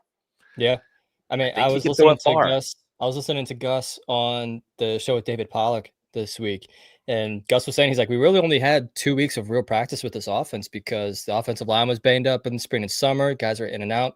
The wide receivers were banged up. Like Squirrel White didn't really practice for a lot of fall camp either until the final 2 weeks as well. So they really haven't had a lot of time to gain chemistry, but you wouldn't know it. By the way, this offense has played through 5 quarters. No, not at all. All right, I'm going to bring up here too. We're going highlight for highlight here. I mean, we're not complaining. There ain't no complaining here. Not at all. We're getting close to cracking open a drinky poo. I'm going to go and tell y'all right now, if this just continues, I have no choice. I have no choice to have maybe a beer to sip on during this. But let's look at Earl Little Jr.'s almost pick 6, man. A little choppy, but it's okay. Yep. I just love, I immediately look at things like this and just try to understand the personality of this team and how much, they want to play with for one another. But I got Ashland. I think this is Ashland Barker coming over here for a block. We got Cottrill coming in as well. Look at AJ Cottrill on defense in the first quarter. Look at that. Yeah. This staff really loves that kid, man. I know. We'll talk a lot about him too this season. Look at KJ Sampson coming down here. Big boy's looking for a body. I mean, he's Sampson's just jogging. He's like, shit, I gotta run, man. God damn. All right. It looks like since we're looking at more highlights, Gavin Sawchuk has punched in the ball there on third. They went back to this Wildcat, did the fake pitch out to Tommy. That's a wrinkle right there. Okay. When we get this replay, he did a fake pitch to Sawchuk was in the Wildcat. He had Squirrel come across in motion, took the snap, faked a pitch to Tommy, and then ran it in. That's a wrinkle. I love that. That is beautiful. That is beautiful. I just rewinded it. Oh, I love it. I think it's delicious. Yeah, Tommy Castellanos moves over to the left side as a running back, practically fake pitch, bang. What a play! Are they going to actually pitch that one of these days? Because if so, that is interesting. And you know what's funny is I still give Tommy probably the advantage of scoring too as well. Oh yeah, absolutely. Because I've always thought about, you see these Wildcat formations so often. I've always thought about what if they brought the quarterback in motion and gave it to him on the sweep, and then he either runs it or throws it. But pitching it to him. Mm-hmm. Okay, Gus, you put a thought in my mind. I like it.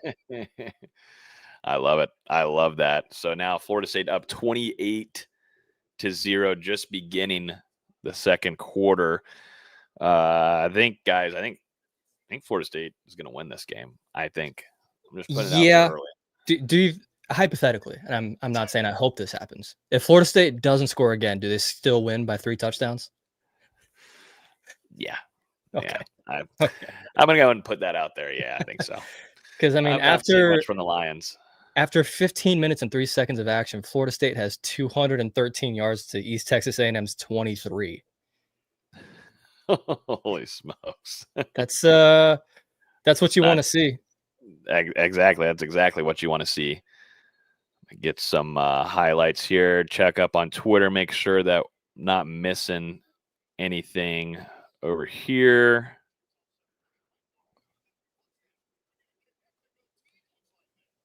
Impressive. Very, very impressive so far. Look at that old pic of Mike. Wow. Whoa. Yeah, look at that. Look at that. Beard. It's not even really a beard. It's a goatee. He might need to bring that look back. Yeah, he might need to. Let's see what we got.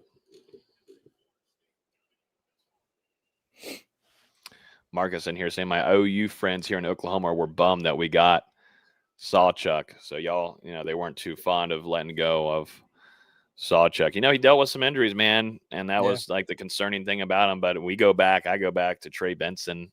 He was a guy that everybody was not a fan of that take of bringing him from Oregon just because of the injuries that he was dealt, and ends up being one of your best backs in the country during his time in Tallahassee. And Oklahoma brought in Jaden Ott, and Jaden Ott's just going to be he's a bell cow kind of guy. So I understand Sawchuk at least want to go to a place where he can at least get split carries. But he's been the bell cow so far this game. Saw a fair number of attempts last game. He's a fun player. I'm glad to see he's healthy. It looks like they try to. Is this not okay? I was about to say that's going to be an eligible man downfield if they throw that, but supposed to be a screen. Florida State did a great job diagnosing that. Yeah. Mandrell, Desir. The Desirs have impressed. They're gonna. I remember when they committed, everyone's like, great 3-star lineman again, but we kept hearing good things about them in camp, and they've been, as true freshmen, they're making a big impact. They are. And you know what? Terrence Knighton loves it. He wants guys to play with physicality. And speaking of physicality, here comes KJ Sampson and says, I'm going to toss your ass. I love it. You know how much I love defensive line play. I want you to set a statement, man. That's what KJ Sampson just did. It was also credit to Edwin for getting in the backfield once again. But yeah, Sampson blew up that right guard. Just ate that all up. That was all eaten up. Head to the buffet, baby. So now East Texas A&M has run 15 plays for a total of 30 yards. Gotta love it. Shout out to Tony White. Shout out Tony White. Wow. Yeah, this is grown man football. This is how it now. See, this shouldn't be any kind of shocker to how Florida State should be demolishing an opponent like this. But when you have a season like last year, it was extremely irritating to see Florida State allow teams to move down the field or not find offensive success like you should.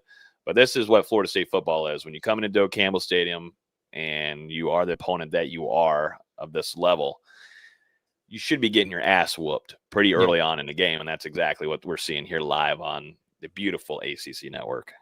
Beautiful is a stretch. Delay of game, by the way. So this went from a 4th and 3 to 4th and 8 before the punt. Okay. Yeah, I mean, like I've said a few times, East Texas A&M hung in with SMU last week. It was 21-3 at halftime, and here we are 3 minutes into the second quarter. It's 28-0. That's what you want to see. Yep. Let's see. Looks like we won't have a commercial timeout. Sounds good to me. Thank you. It looks like they won't be quick kicking a squirrel ever again this game. The one punt return that didn't even technically count was enough. Yeah, nope, not going to happen.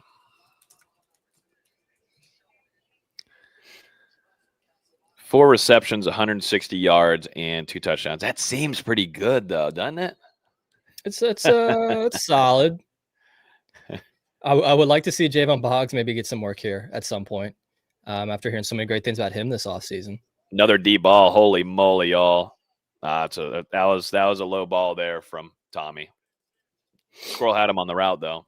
Yep. And I do like the fake counter action to get it to that point. Yeah, just underthrown. If that's on the money, which granted, that would have been a long throw. He would have needed to throw that 65 yards in the air for that to be on the money. So that's a long throw. That ball probably needs to be out a little bit sooner, but at least the right read. Yep. Here we go. 2nd and 10. We've got Chroma in the backfield.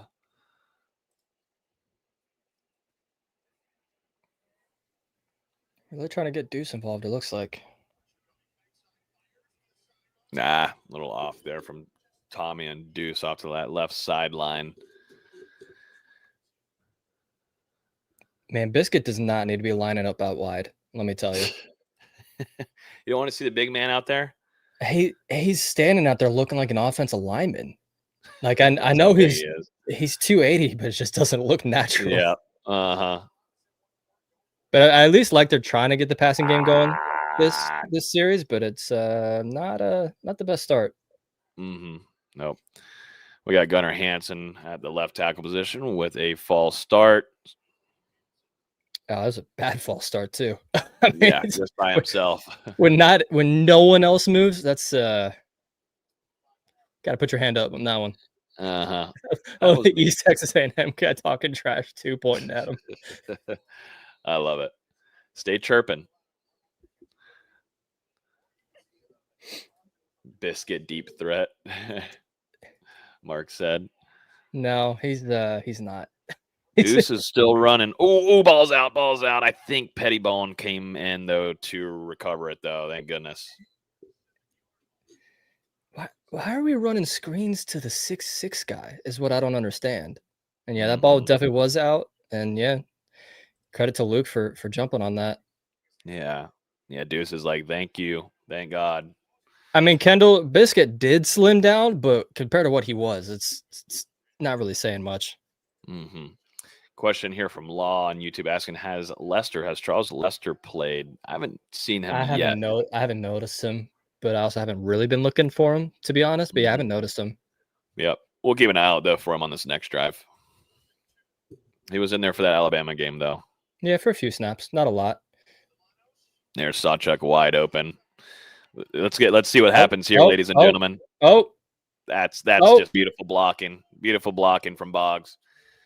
That is a 53-yard touchdown from Gavin Sawchuk. Boggs has been a great run blocker, I should say, for a true freshman wide receiver. But you don't. What an interesting play call to go for your typical 4th and 1, dump it to the running back, PA action to go for a 53-yard touchdown. Doesn't happen often. No, it doesn't. Here we are, ladies and gentlemen. Florida State is going to lead this game 35-0. Still early in the second quarter. I think they're going to blow past my point projection if we keep this up. Yeah, I projected. What was it, mine? 51-6. You said something might like that. Be reached by the beginning of the third. I said 48-10. They might have that at halftime. I thought they might ease up on the gas here at some point, but they've got now 3 touchdowns of 40 yards or longer, and that's going to help. That's called explosive plays, if I do say so myself. Kendall in here giving some love to Javon Boggs, who that was initially who I was just watching on that play. I was like, look at this. Look at number 15, man. He did that against Alabama. I think there's a main reason, too, for why he's on the field early on. You know, you could easily put out maybe Gavin Blackwell just because of his experience, his college experience and playing wise. But Javon Boggs, not only it seems like he's got some great hands from what we've heard during camp, and we know what he did at the high school level, but what he's doing on the field and not being a selfish player, and he is taking guys on for blocks for 10, 15 yards and opens up touchdowns. You're going to stay on the field longer, and you're going to start games like he is right now. Yeah, and I know a lot of people were saying he dropped that ball last week against Alabama on that deep shot, but really I thought that was a good play by the Alabama DB to get his hand in there and separate that football. It wasn't as much of a drop as it was just a great play by the defense. And granted, it was a penalty anyways, didn't really matter. But Boggs is going to be a good player. I'd like to see him get some opportunities with some catches, but he's going to be a good player. He absolutely is. Here we are. Everybody on Twitter right now is already calling for the starters to go ahead and get out of the game. I think you give it till halftime.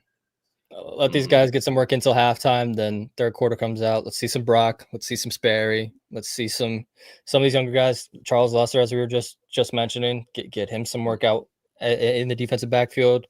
Sam Singleton, I'd really like to see him get some action in the running back room. Cam Davis as well, who we've yet to see, and he was on the 2 deep. So I think we give it till halftime, and then these starters will be out of here. Yep, I agree. Time for the youngsters. We'll see those guys soon. To be honest with you, man, I initially think of Kevin Sperry, but I'll be honest with you, VZ. I would like to see if Brock Glenn is taking some strides because sure as hell, last year nobody was taking strides at quarterback at all. But he had some rough games last year, and I'd like to see if he can take that next step with a new offensive coordinator. You still have Tony Tokars around, which had that success with Jordan Travis and developing him. Let's see if Brock Glenn has made some strides. And then we'll look at the true freshman and Kevin Sperry that Gus Malzahn absolutely adores since arriving. Yeah, you have to imagine that as they're showing Ethan Pritchard's family on the field right now. You have to imagine that Brock Glenn would be the next quarterback in line, at least for these first few months. And then if Sperry takes over late in the season, Sperry takes over. But just because Brock Glenn's been around the program for a little bit, you have to imagine he'd be that next quarterback up. Yep. That was awesome seeing the Pritchard family on the sideline there. watching the game. And I'm trying to find a replay of this Sawchuk touchdown so we can gush about Javon Boggs blocking some more. Please. I'm trying to. We need a clipper. We have our Discord channel. We do have people that clip things, and they usually clip things that are probably not the greatest things that should be clipped. Yeah. Said that VZ's been clipped probably about 3 times. Hey. Hey. I'm just saying, man. It's content. Yeah. Ooh, my goodness. Who just came down and laid the boom? My goodness. Let's see here. And Charles Lester is in on this drive too, by the way, for that was commenting a few earlier. People. Yeah, he's out. Yeah, he's bleeding, I think, too. That was quite a few people that got him. It's technically Jason Jenkins being credited with the tackle, but that was a few people that were. Yeah, that was a nasty hit. And so we have QB2 in right here for the Lions. Number 4, it looks like. Who is Will Madonna. Will Madonna. Okay, nice name. He did get some action last week against SMU late in the game. Okay. Daryl Jackson came in. Looks like a shorter guy. And yeah, Darrell just demolished 2 blocks there. Yeah. Great truck coming through. Yeah, I mean, that's...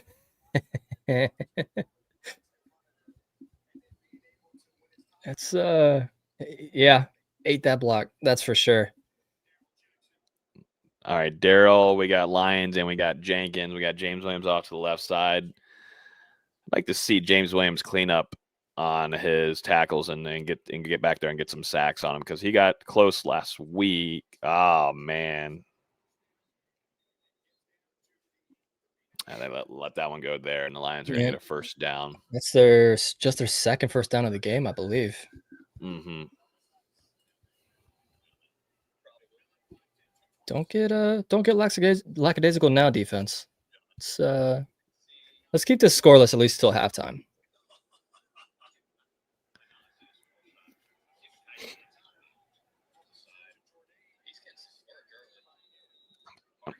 Are you listening to ourselves? I'm getting a clip together because this was phenomenal. Because our guy Mark in there called that vertical shot, and then like 5 seconds later, Deuce Robinson touchdown. Yeah, true. And I'm still looking for Mr. Sawchuk here.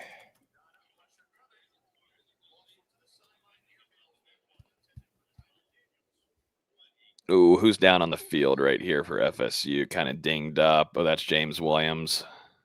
This is something not what you want to see. Even if we've liked what we've heard out of Jaden Jones and Jason Jenkins and some of these other guys, but yeah, James Williams is their best pass rusher for sure. Mm-hmm. Yep. Trying to get. Oh yeah. That running back went for his leg. That's a flag. Yeah. Hold on. Right for his leg, man. What the hell? Yeah, that's and then he got fell on top of by a big old 66 there, who doesn't look like the most athletic specimen for an offensive lineman. No, just a blob. Maybe it's a thigh shot. 6'3", 350 is that offensive lineman. Oh God, yeah, just a blob. We'll keep an eye. We'll get some updates here from Dustin. Those guys are on hand in the stadium, so they'll be keeping a close eye on him as he goes probably to the medical tent to go get looked at. But he was grabbing his thigh. I hope it's his thigh. Hopefully it's just a stinger. Yeah. Bruise shot. All right. Florida State's defense has got to get off the field. And the penalty was on roughing the passer, too. Oh, it was? Okay. Damn, so Lions, all right. They're able to get down the field here a little bit.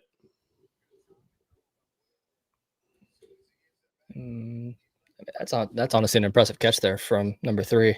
Mm-hmm.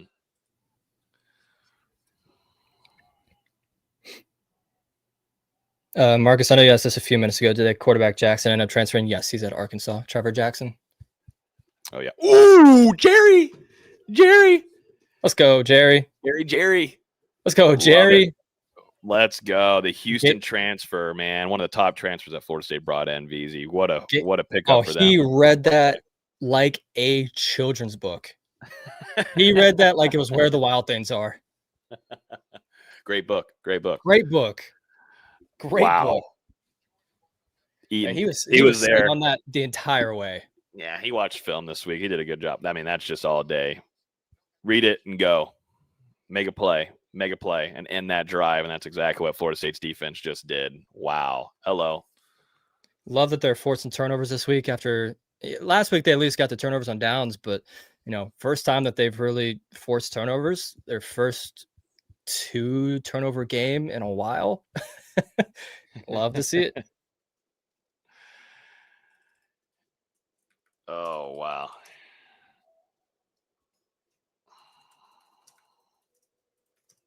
Let's go, Jerry. Nice read.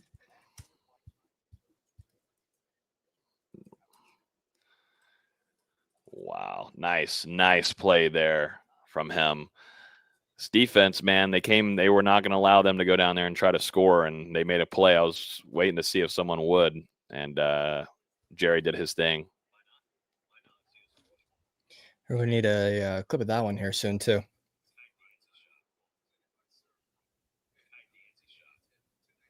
Here we go. Let's see.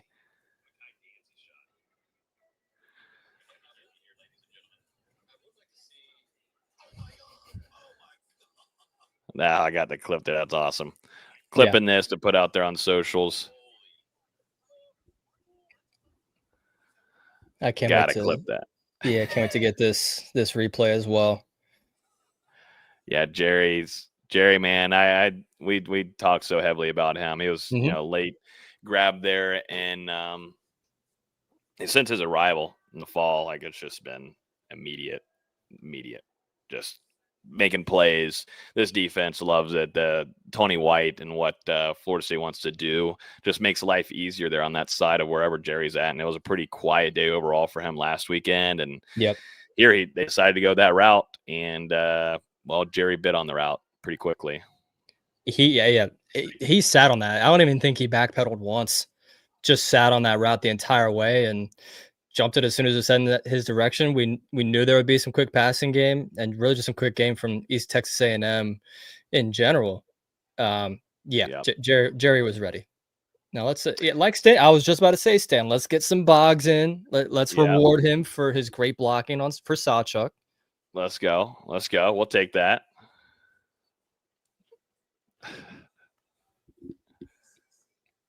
This is a long commercial break. All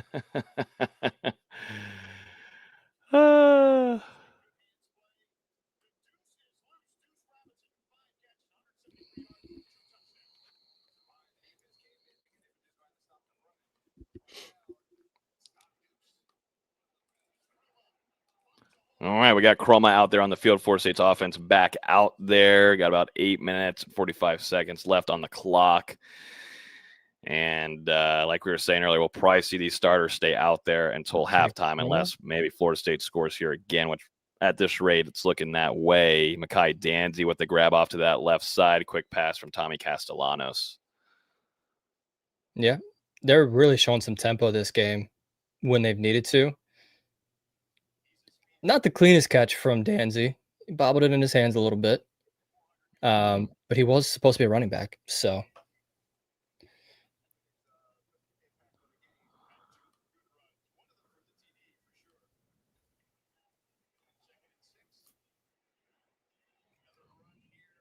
Let's see. That got eaten up there on that play. Putting this up. Let's see.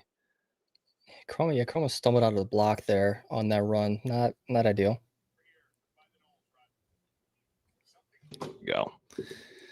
We need a clipper. If anybody wants to be a clipper and clip. Oh, here's Cam Davis. Cam Davis is in the game. Cam.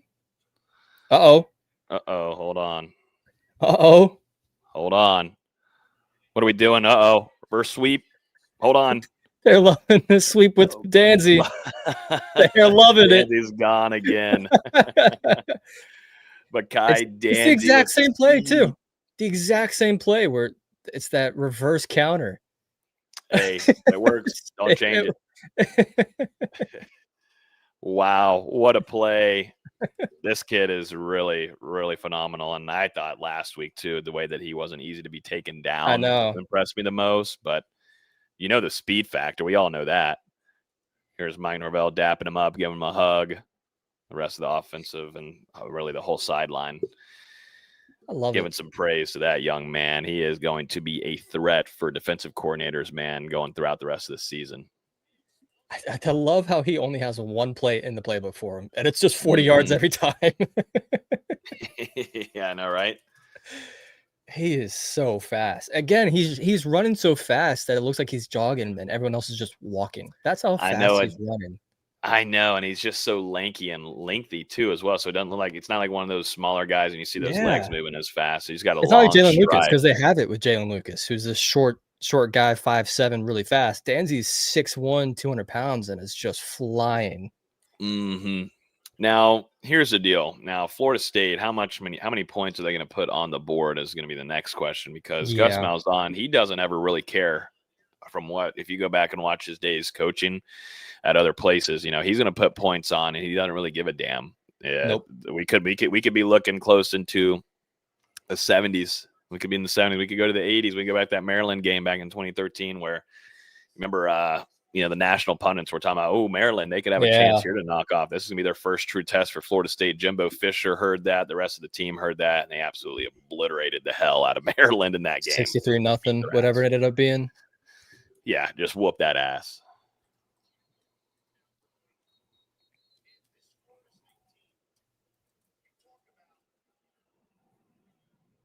Man, Danzy is fat. Wow. We're already a touchdown away from outscoring what I thought they'd score, because I thought they'd let up on the gas at some point, but that's not the case.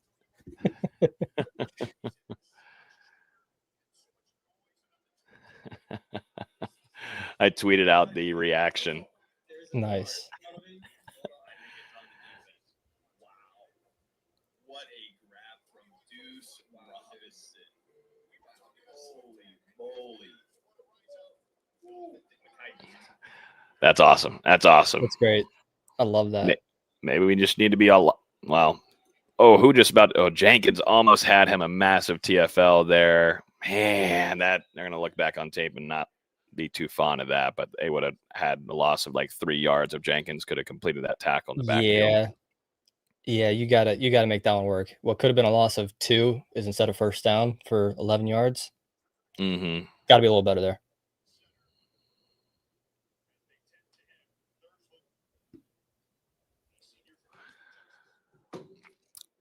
All right, so 51, their center is down. He said, I am tired of this shit. I'm tired of facing number 6 for FSU.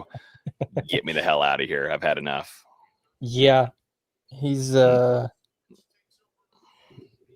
want no more of that. As I said, he looks like he doesn't even belong out there, but come on, East Texas A&M.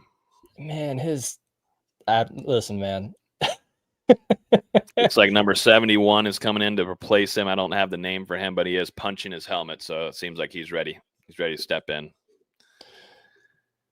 He's punched himself a few times. He's headbutt his guys. Let's see if we've got another Brian Stork coming in or not for East Texas A&M. We don't see James Williams back out here, though. At least 71 looks tall enough. He's a big boy. That's a good size. KJ Sampson just ran right through him, though. Yeah, well.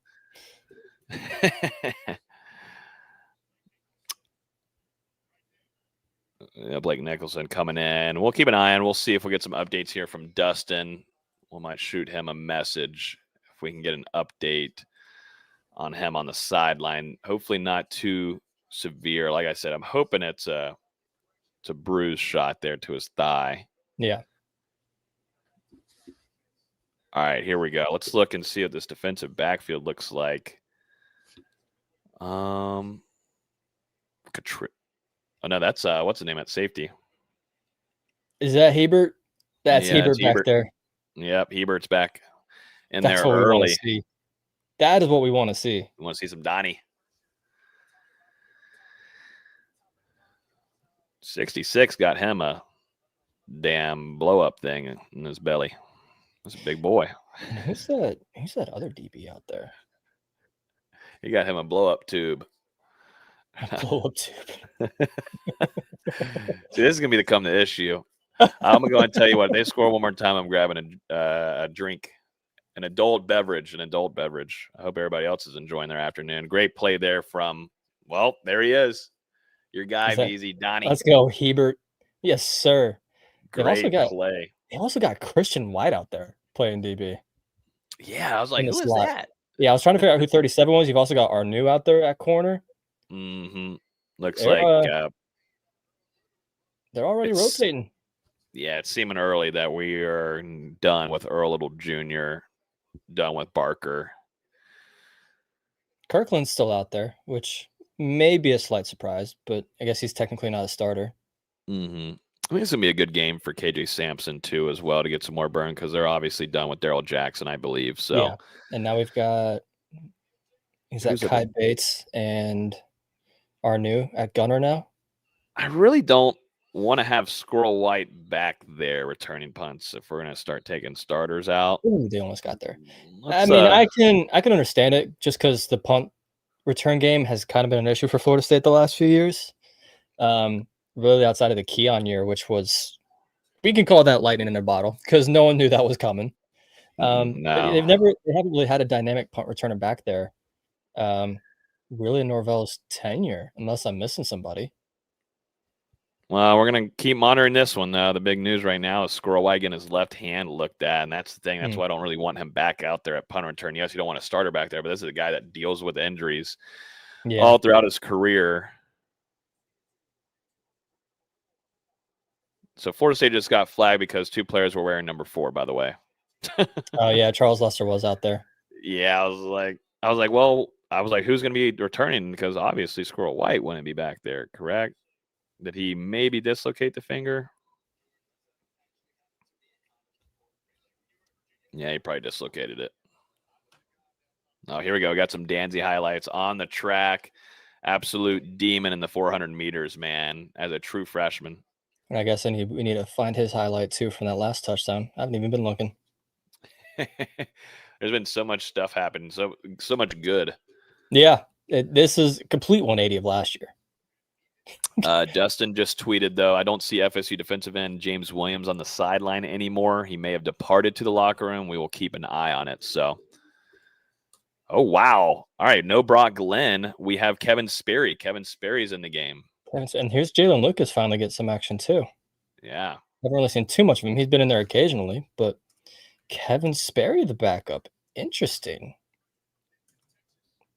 Okay. Has been.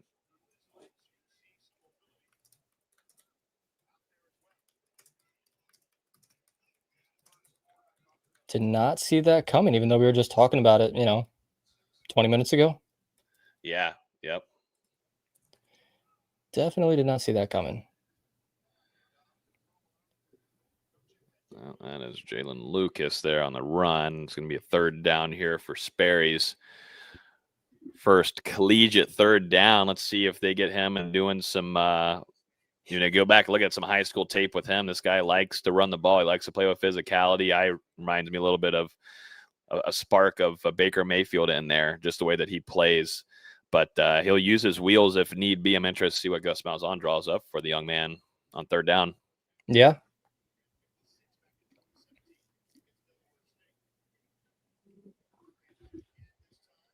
Right, or they're just going to let Jalen Lucas be Jalen Lucas. That works too. Mm-hmm. Yep. They still have Deuce out there, though. That's interesting. They do? Yep. Starting offensive line is still mostly out there. You have Rizzi in there instead of Medley. But yeah, Deuce is still out there. Boggs is still out there. Interesting. Okay. Richie's looking for a block. Richie. That's still good. I always just watch blocking, but that was a good run there. Get the first down.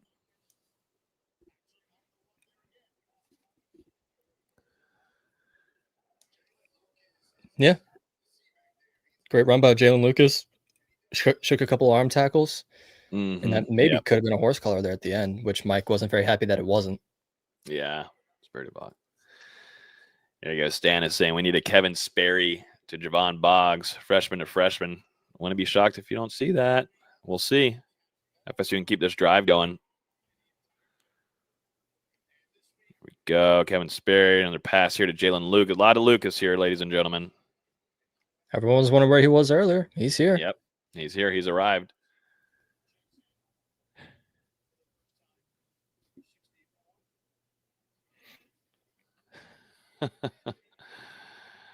That screen took a little bit to get out there. I wish I could have gotten out there faster because Deuce was trying not to block someone early.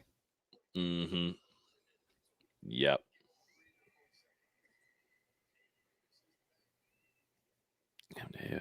All right, here Kevin Sperry looking deeper. Yeah, looking deep actually. Oh, way overboard. It was to Javon Boggs. It was though. Boggs. Was Boggs, but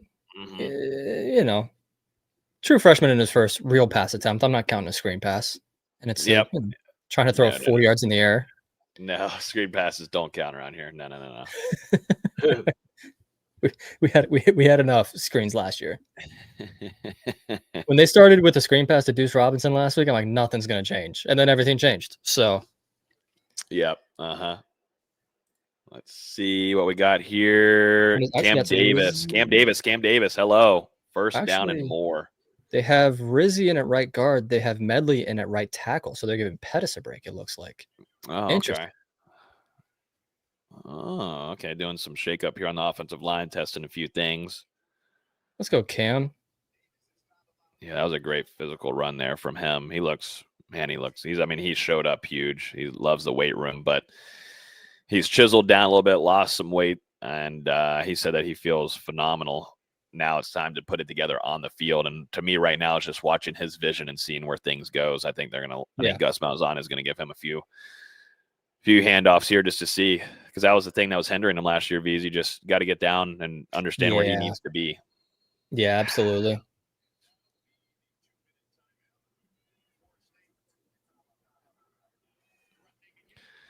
This ref looks like a famous actor.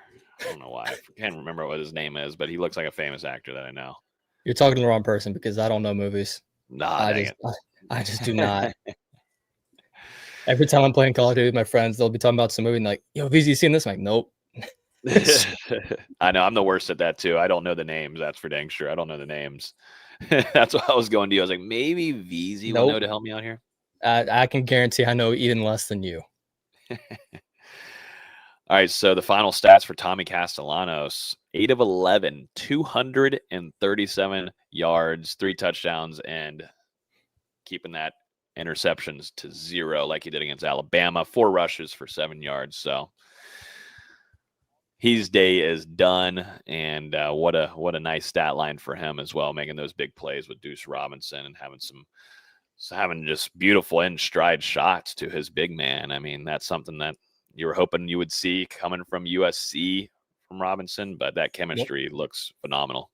Yeah, I mean, Tommy did everything you could ask from him from this game. Still ran 4 more times than I would have liked to see in this game, but at least it wasn't too much, and he's done before halftime. That's exactly what you wanted to see, and he's done before halftime for a good reason, I should say. Yeah. Again, did everything he needed to do. I thought Gavin Sawchuk did everything he needed to do in this game. I am surprised to see a lot of the ones from the offensive line still out there, and Deuce has still been out there a little bit at wide receiver. I would really like to see some of these younger guys get some opportunities, whether it's Elijah Moore, Camden Fryer. There's been a lot of talk about Chase Lofton at wide receiver. Would like to see some of those guys get some work, but I understand wanting to get some of these other guys some live reps. Nope. Let's see here. I'm just checking some scores across the country. Let's see what we got. Texas has finally decided to score points. Oh, they did, huh? Yeah. Okay. Let's pull them up. Boom, boom, boom, boom, boom, boom. Let's see. Yeah. 28-7 Texas. Wow. Virginia up 24-14 at the half on NC State. Interesting. Oh, wow. Okay. Is Virginia better than Very expected? Because I like CJ Bailey at NC State. We had Chandler Morris in the first half for the Cavs, 17 of 24, 131 yards and a touchdown. The running back Taylor has 12 carries, 73 yards and 2 touchdowns. Okay, that Friday night game could be an interesting one. Mm-hmm. That could be. We got a game 2 in Dallas. SMU only up by 4 to Baylor. That's a 24-20 game there. Oh, Baylor must have just scored then, because I just saw it's 24-14. Yeah. Mm-hmm. Here we go. We're back in the game here. Kevin Sperry's going for a stroll. Gets about 4 yards on the ground there for them. Quick 2-minute offense here, but don't have to go too quick because you're already in phenomenal field position. Yeah, I would have liked to maybe see him throw that little curl out to Danzy. I get he didn't want to test that corner, but if the timing's right, that was there, I think. Mm-hmm. Yeah. Got Danzy in the slot. Lofting off to the far right. Here goes Kevin Sperry with his legs. Told you. I mean, this is what you're going to see. Okay. Gus loves it. That's just what he likes to do, I'm not going to shock you too much, but wide open here. Yeah. You got Chroma design quarterback draw because Rizzi was way out there. Yep. Play. Let's see what Gus Mal's on here. Got the visor on, chewing gum. Got the clipboard. He does. Yeah. Cam Davis, here we go. I think FSU fans would love to see number 3 punch it in here. Let's see what ends up happening. Ooh, yeah, it should be wide open. Javon Boggs. There he is. We were a little late on the Sperry to Boggs, but there's Boggs. There it was. Yep, we caught on this drive, but here it ended up being to finish it off. Florida State can end up going up 49-0. Good little touch on that throw too from Sperry. A little floated over the defense. Yep, little flow, great. I thought fake that with Mekhi Danzy, which now defenses have to prepare for number 19 going off to the side. But then you just drag out Javon Boggs, and he's just going to be wide open.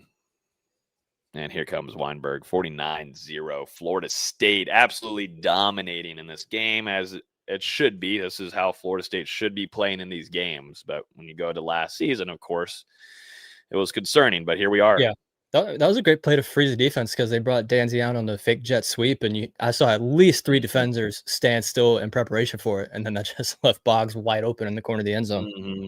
Yep. I thought that was a solid drive there from Kevin Sperry. That was his first drive as a college football player, and was able to lead his offense down the field, do what he needed to do with his legs, his arm, and cap it off there with a touchdown throw to his fellow true freshman, Javon Boggs, who we've heard such great things about.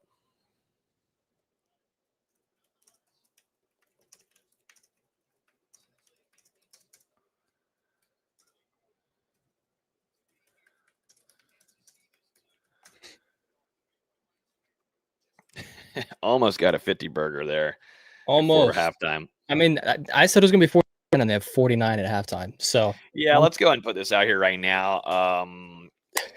My score prediction is getting whipped, 51-6. Well, I guess that should have been my halftime one. Oh my goodness gracious! But no complaints over here like we did last weekend. We ate our crow and every bits and pieces of it. And I'm happy to be wrong again about the score prediction. I mean, this Florida State team is showing up to play. And, yeah, there's some things to clean up here and there. But I think Mike Norvell is pretty pleased right now with what he's seeing with his guys making plays. And for certainly true with that true freshman coming in with Kevin Sperry and the drive that he just had. Gives you a lot of optimism. And, now I wonder, is that your QB2, moving forward with this offense? It's definitely something to watch for these next few weeks. Maybe they just decided, hey, we know what Glenn is. Let's get Sperry some work. But I don't know. Also, is that the record for points and a half for Florida State? I think it might be. We need the stat. I saw someone say it, but now I need to know if it's true. Maybe Dustin can go over there if you put in the maybe we ask Dustin to ask one of the SI before to say, see if they can get some confirmation on that.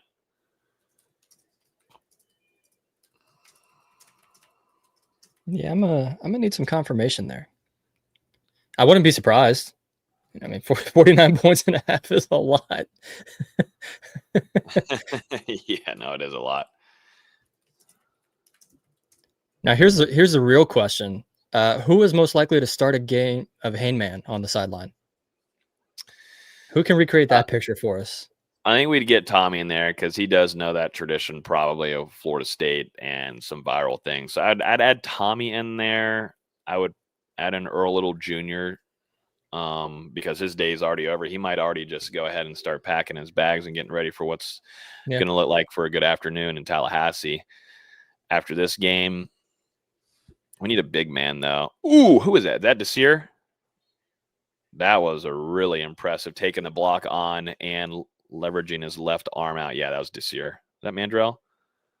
The Desirs have been impressive, man. Yeah. Both of them have been. Wow. Florida State leading. Some cool man strength on that tackle.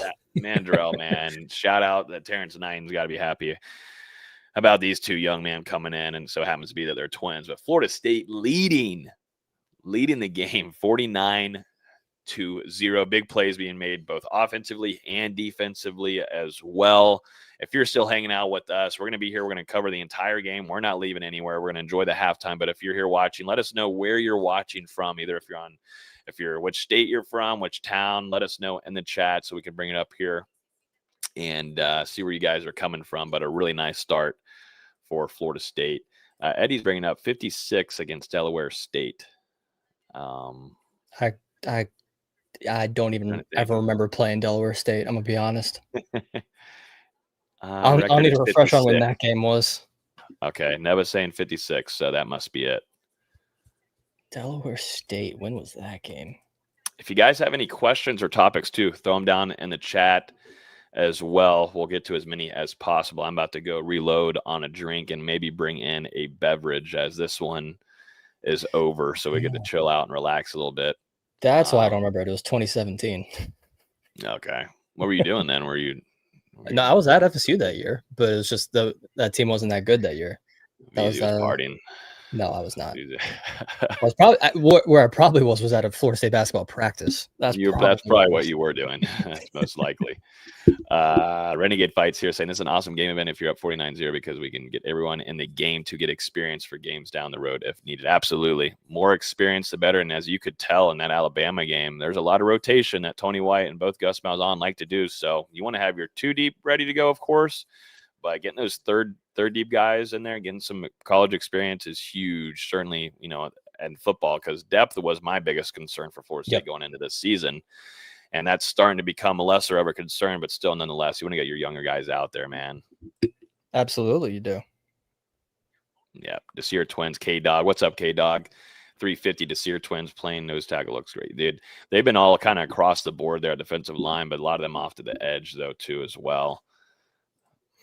Oh, yeah, I think we did see the Desirs earlier in the game on the field at the same time. I'm pretty sure we called that out. Yeah, we did. Heck yeah, here we go. Steven's watching from Cleveland, Ohio. You getting ready for your Cleveland Browns? Are you a Cleveland Browns fan? I'm a Steelers I hope you're fan. not. For your happiness, I hope you're not, Steven.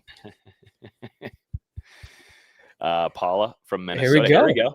I'll be there in 2 weeks. See you soon, Paula. Heck yeah, big Vikings fan VZ is. And yeah, we're just looking forward to Sunday football as well, man. I love NFL football. Monday football for me. Vikings play Monday night against the Bears. Really looking forward to this season.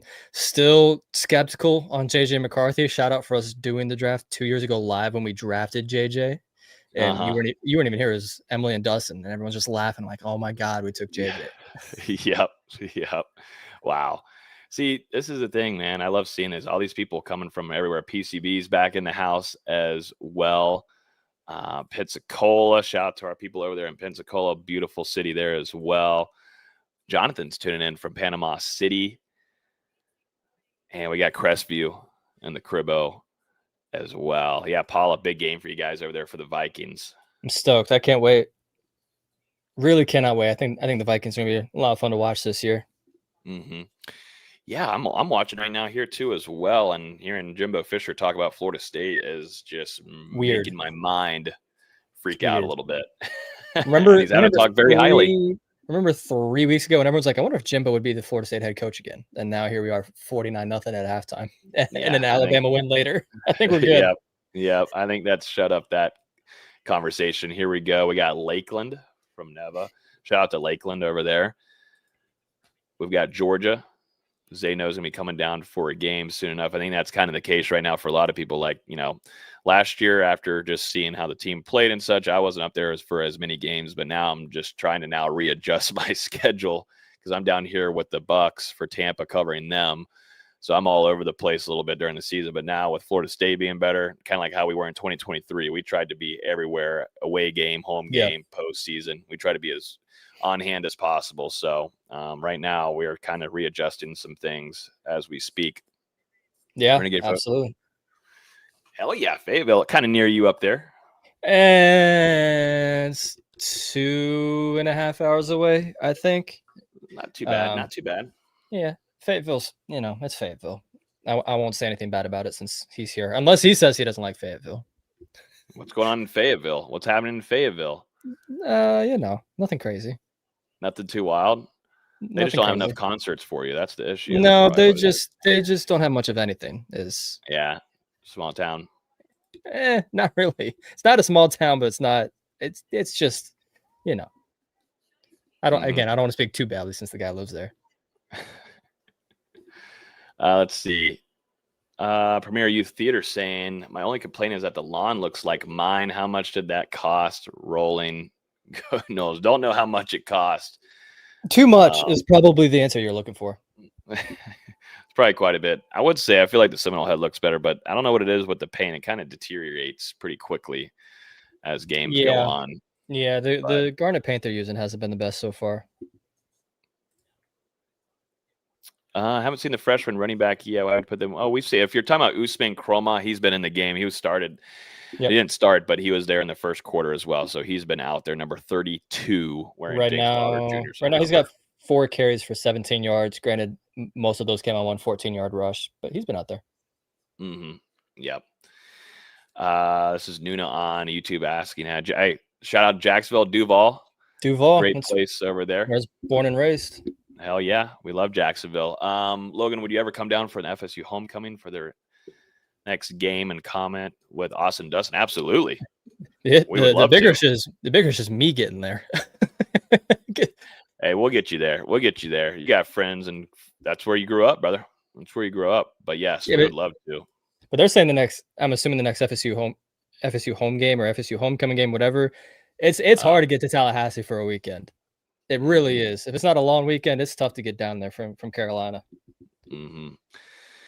Yeah, it's a little bit tougher, but that's how we're trying to introduce some of these watch parties because I'm not up there. I'm down here in Tampa, but Bucks play tomorrow, so it's a little bit busier. But these watch parties, I think we're going to continue to do. Appreciate everybody hanging out with us. Also, too, shout out to the $5 bomb. Love that. Appreciate that, man. Thank you a whole ton. We appreciate you a ton hanging out with us. Yeah, probably some cheaper paying. We got to up it up a little bit, but with the product on the field, I don't think too many people are complaining as much. As long as everything gets cleaned up for that Miami game in a few weeks. Sperry and Bog finna go crazy. We need more touchdown and a Laway McCoy next week if he's back. Yeah, that's something we're monitoring to see if he can get back fully healthy. But Elijah Moore, I'd like to see some of going into this third quarter. That's what I need to see a lot of. I would agree with that. We'd love to see some Elijah Moore, some of these younger receivers. I know it's not a deep receiver room, really just in terms of experience or bodies. But yeah, we'd just love to see some of these other guys get worked in occasionally. Mm-hmm. Yep. I am going to tweet out the graphic and remind people that we are live and still live. And we're going to be here until Florida State scores 80 friggin' points, hopefully. And then I might go grab a beverage. Is anybody sipping on something right now? I don't care if it's water, if it's orange juice. Now, if it's a beverage like a beer, please let me know in the comments. Or it's a sweet drink, Nothing's going against my sweet drinkers over there. I love me a good high noon, pineapple specifically. Those new sunrise ones, the iced teas or whatever. See, I love sweet tea. And I've been sipping on some of those lately down here. And whew, those kind of get me in trouble after a while because it just tastes like friggin' sweet tea. And I'm like, oh, okay. 4 of those later, not feeling – I'm feeling great, but not the next morning. Absolutely not. VZ's seen me in that state before. Way worse, but yes. Yeah, way worse. Way worse, man. That was a good time there in New Orleans, man. I'm sure a lot of you guys, too, tuning in with us right now. We're over there. But, and the dangerous thing is we all thought we were going to go back there in 2023 because that's where we thought we were going for the playoff game. Yep. I remember sitting there on the field after they see championship go, we cannot go back to New Orleans. Oh, I know. I was like looking at you guys and I was like, oh, no, not round 2. Sadly, it didn't end up happening. Shout out Kirk Herbstreit. Yeah, but New Orleans would have been a dangerous return place. Yeah, no, I can't do it again. I would. I mean, that's the thing, though. If we had to go back again, I would probably do the same exact thing. But that's I know. I know. This time I would just left you in the casino is what would have happened. I know. Yeah, you would have probably just slumped over. At least put my phone in my pocket. I'll be all right. I'll find my way back.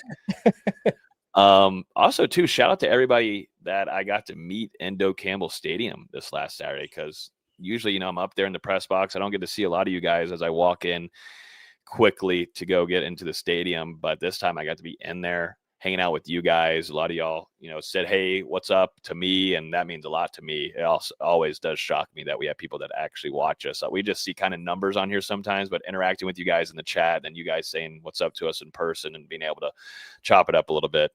It's a really cool moment, at least for me. And I know it is the same way for VZ and Dustin, because that's happened a few times as well when we're out and about together. But freaking awesome, man.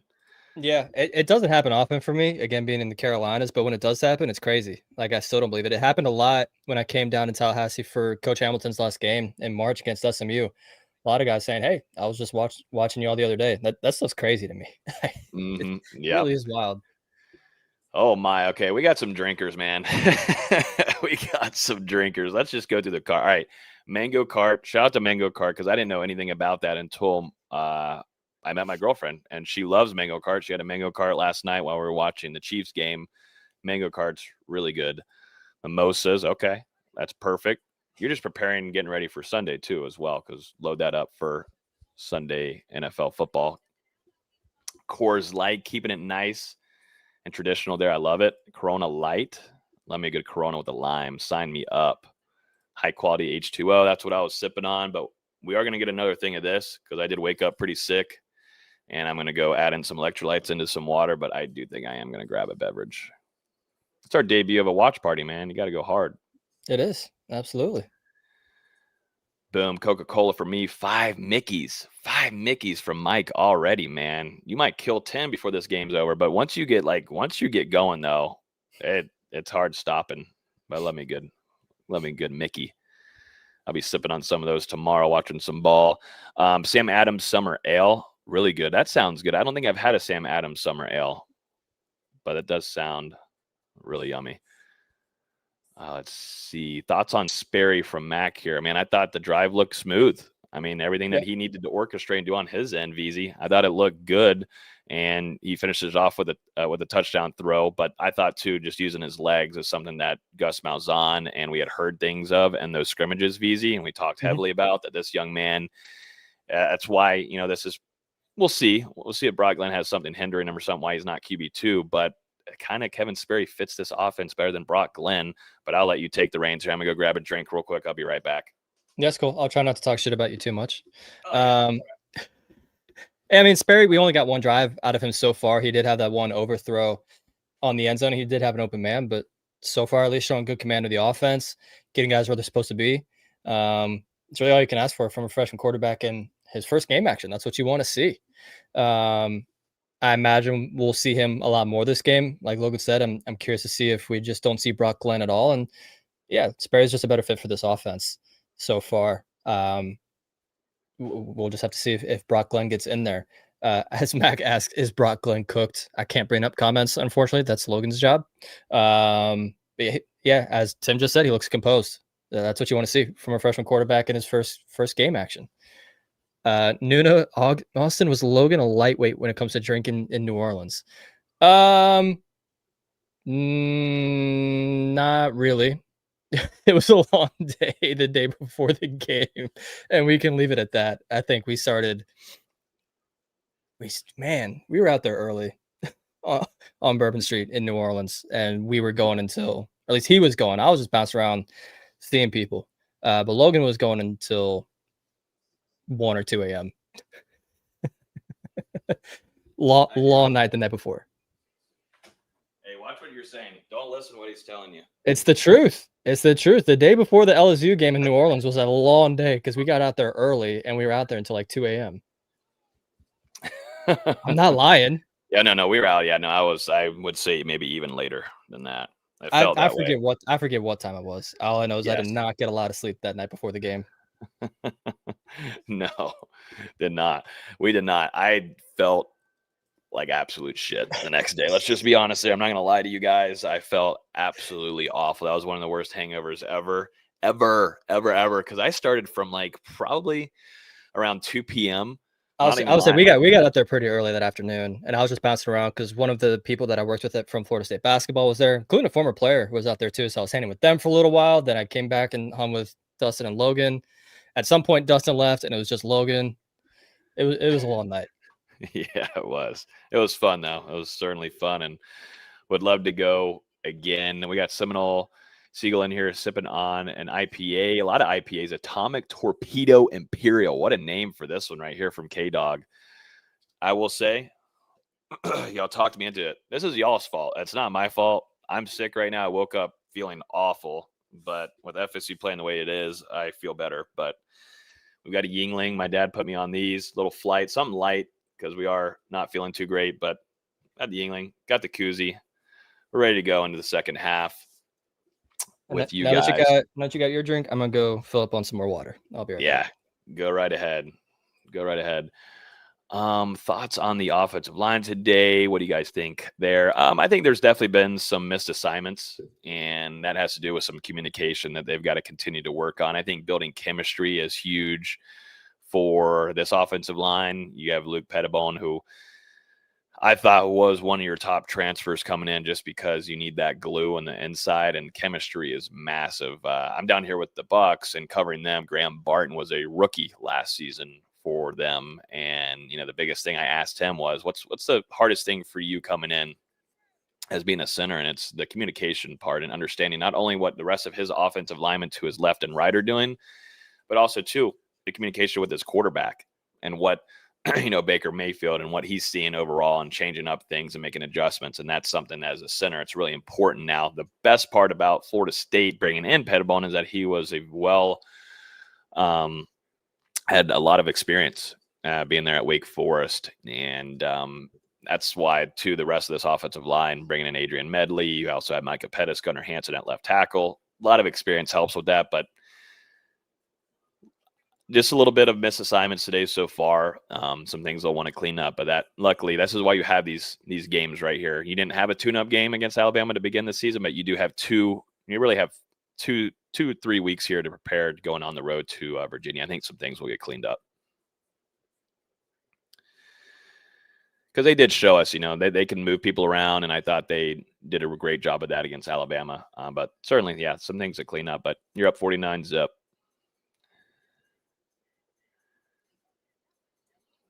Nola had me feeling like I drank heroin through a fire hose. That place will humble you if you're not careful. It did humble me. It humbled me really badly because, like I said, we had to cover the game the next day, and I was not feeling great at all. Like, I'm talking one of the worst hangovers ever. And the stadium in New Orleans and the Superdome is massive, and the press box is at the very top. I mean, you're at the ceiling, you're where the lights are beaming down, like you're at the very top. It's got to be 10 stories high or something like that. And I personally don't like heights. I hate heights, but then, having that anxiety mixed in with also having a raging hangover. Yeah, wasn't the most phenomenal experience, but got to go down there for the last 5 minutes of the game, and obviously that block there at the end, Jared Verse taking off his helmet, ripping it off, and celebrating. That was an incredible experience. My head was still massive headache, but it felt a lot better.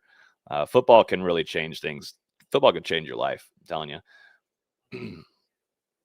Best beer out one is like a 6-pack. Is that a beer name? Tim is really impressed with the bench so far. Absolutely. I mean, they showed us that last weekend, but now they're going to have a whole lot more playing time in this. Yes, there's going to be some missed assignments. Things aren't going to be so beautiful. It is what it is. This is where you have these couple weeks to correct some things before you get into ACC play. Now, are we going to make some adjustments on a final score prediction? I mean, let's make sure we get a crack here. It's already been past my score prediction. So I do think they take the slow down a little bit on offense. This isn't. I don't think it's gonna be 98-0 by the end of the game. Let's just say. Let's see. I'll say 66-6.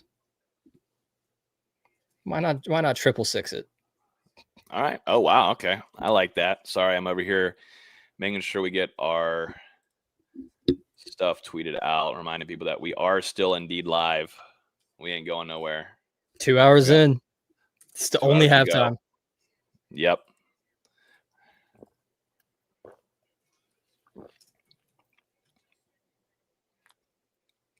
Mike wants 98-0. So do I. But I have to imagine at some point they'll let off the gas. Maybe, right? We'll see. It's all up to Gus Malzahn. Yeah. Let's see what we have. All right, we are underway. Jalen Lucas with the kickoff return. Let's see what we got here. And that crowd has emptied. It was a great crowd early, but I do not blame them. It is 49-0. It's 90 degrees. Yeah, get out of there. Yeah. I won't. Mike says he wants 98 zip. Okay. Now that would be, he would have to be called for attempted murder there. That ends up being the case. FBI agent Nathan Till, Jacksonville, Florida. What in the world? What's going on here? Yeah, I don't. Facebook's getting crazy. Facebook's being Facebook. Stan, I would love 100 points. Heck yeah, we would love to have that on our first watch party. There's Sperry, and once again, Mekhi Danzy just does not want to go down to the ground. If we score 100 on the first watch party, we may not be able to ever go to a game again, and they'd have to all be watch parties. Mm-hmm. They might be, actually. That high quality, is that your high quality H2O right there, BZ?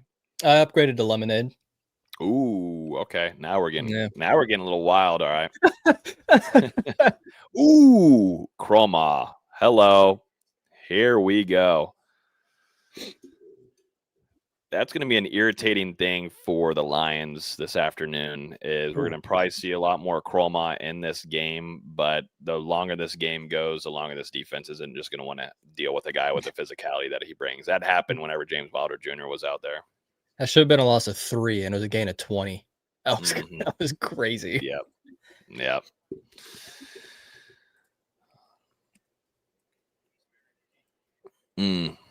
Yeah, that got stuffed early from the Lions.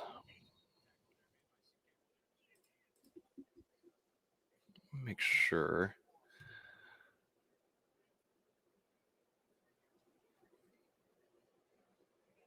I see Raymond asking, what is our scoring record? A quick Google search tells me it's 80 points against Idaho in 2013.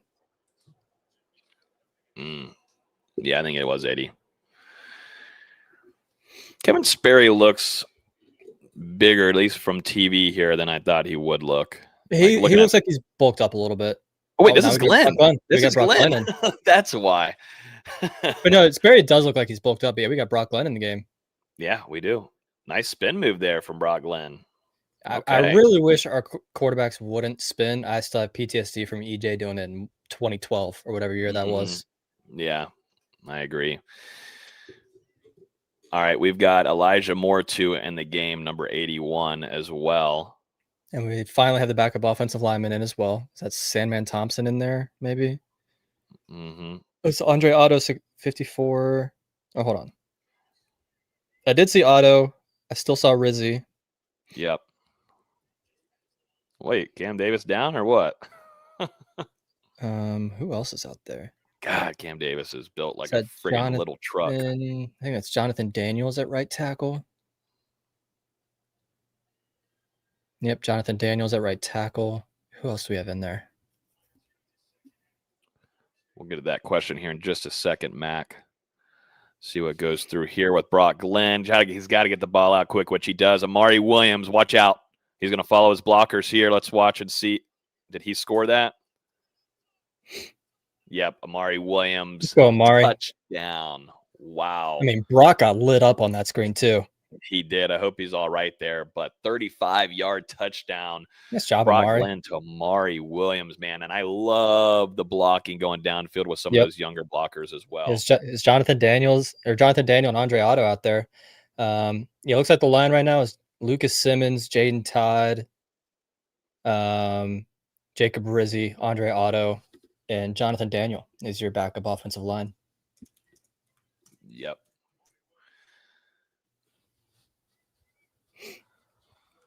And they keep coming out in this swinging gate extra point formation before they're going to use that at some point here this season. Mm-hmm. There we go. Florida State leading 56-0, man. What an impressive performance so far from both sides of the ball. But Brock Glenn gets a touchdown drive himself as well. And I love the blocking going downfield, just looking for bodies, looking for people. And that's something the Herb Hand I would love to sit down with him and talk some football, because look at this. I mean, you got your big boys downfield, and Rizzi and Otto downfield. Yep. Chase Lofton getting some blocking in there as well. Good to see Lofton in there. I think we're going to see. I mean, you don't want to, obviously, but this coaching staff has talked so highly about Rizzi and then Otto too, just from the smarts, but also too, he's getting down this playbook. It seems like with Gus Malzahn, you need depth. You're looking for people in this game. That's the thing. This game and next week, you're looking for guys that you could say, okay, Florida State has depth in these areas. Enough offensive line, VZ, is one of your top ones. Yeah, it's great to have Herb Hand there, who we all expected to follow Gus Malzahn over from UCF, just as he's been with for most of his career. And yes, so far they've done a pretty decent job. I'd say there's been some more miscommunication issues this game than there was against Alabama, but I think that's to be expected when they had, a few weeks to prepare for that. Mm-hmm. Where are you? Are you at the game? No, I'm looking at beautiful skies down here in St. Petersburg, Florida, and VZ's up there in Charlotte. We are not there, but we've got 3 of our guys up there in the press box covering.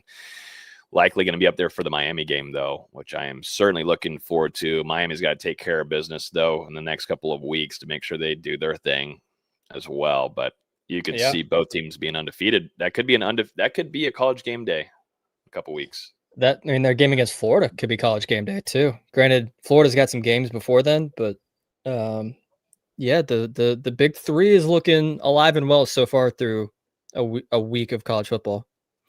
Mm-hmm. Yep. Here's Mac asking before that touchdown there from Amari Williams, saying, with how things are going so far, does that seem Mike is better CEO head coach than what he was doing the past couple of years? His coach selections were incredible. What's your take on that one, VZ? I think it fits Mike's personality better, because he's liked having his hands in a lot of different things. And I think being a CEO in a CEO role helps him with that. When he was having to call plays and designing offenses, it's just harder for him to be as much hands-on as he wants to be. And on the flip side of that, Gus Malzahn you could tell he just didn't want to be a head coach anymore, and being an offensive coordinator is a perfect fit for him. And then Tony White was just an incredible hire. We loved this hire as soon as it was made. We had doubts about the Malzahn hire, but we had no doubts about Tony White, just from who Tony White has been throughout his career as a DC. And so far through 6 quarters, has done very well. What else? Let's see here. My dad just texted me. It took us 6 games last year to score this many points. That seems low too. I would have said like 8 games. It felt that way. Oh my god. I mean, because yeah, they're already at what, 87 points total.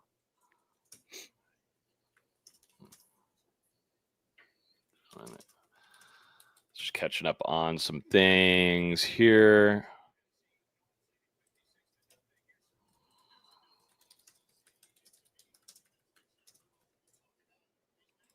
Let's see what we got here. Got about 50 of you guys here on YouTube. If you wouldn't mind smacking that like button down below, we would appreciate it. If you're new here as well, consider hitting the subscribe button.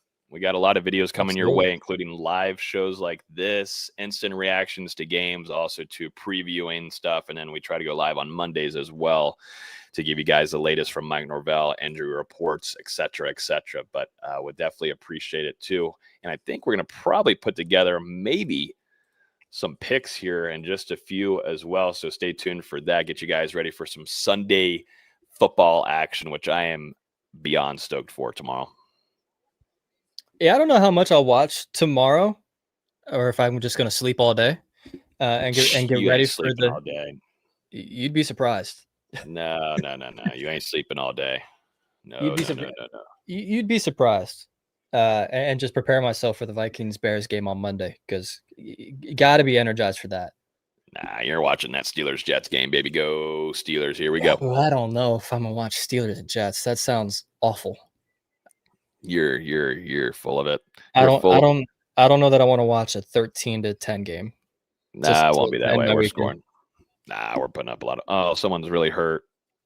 Oh, is that Stefan? He's holding his leg. Yep, that looks like Stefan.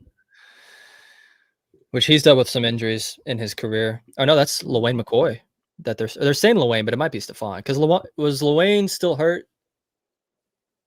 Yeah, LaWayne's not in this game. Okay, so that would have to be Stefan Thompson. Yeah, this is Stefan in number 7. Dang. They put up the graphic of LaWayne, but yeah, that would almost have to be Stefan. Yeah, this seems to be Stefan, Mark, that we're looking at here, holding his leg. I'm going to go back and watch the play here and see if we can identify anything. But he was he kind of got wrapped around there. I think it's his left knee. I'm watching. And again, a guy that's dealt with injuries, missed almost the entire 2022 season at Syracuse with injury. Missed a couple games last year at Nebraska as well. Big leader in that room for sure. Mm-hmm. Yep. So he was kind of just here helping get this tackle, and he kind of gets swung around, and a lot of weight gets planted. It kind of just comes down on his knee, but I didn't see anything. I think his knee just came hard down onto the ground is what I'm hoping here, but yeah, hopefully nothing too serious there. Yeah, I didn't see any kind of crazy bend or anything, but I do think his knee planted into that turf in a really rough way with a lot of weight going down with him and that offensive player. Dustin just tweeted he's coming off the field under his own power, so that's at least a decent sign. Yeah, that's a good sign. Yeah, he just eats it right there. Nothing bends or anything. He probably kind of like how James Williams had that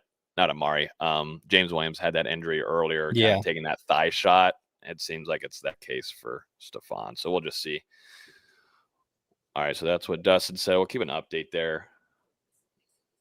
Dustin will keep a close eye with those binoculars down on the medical tent and see what's popping.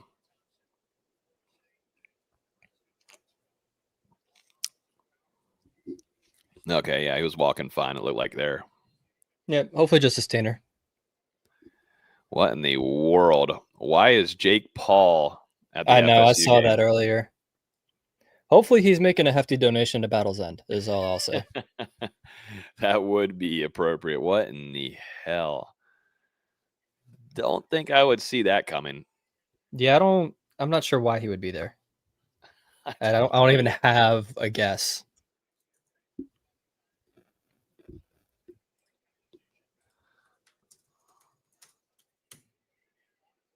Oh, almost got that tackle there.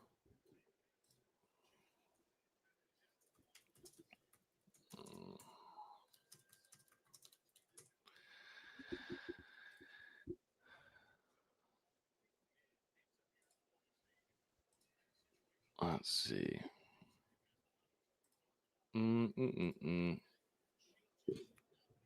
Yeah, we'll see if we get an update here.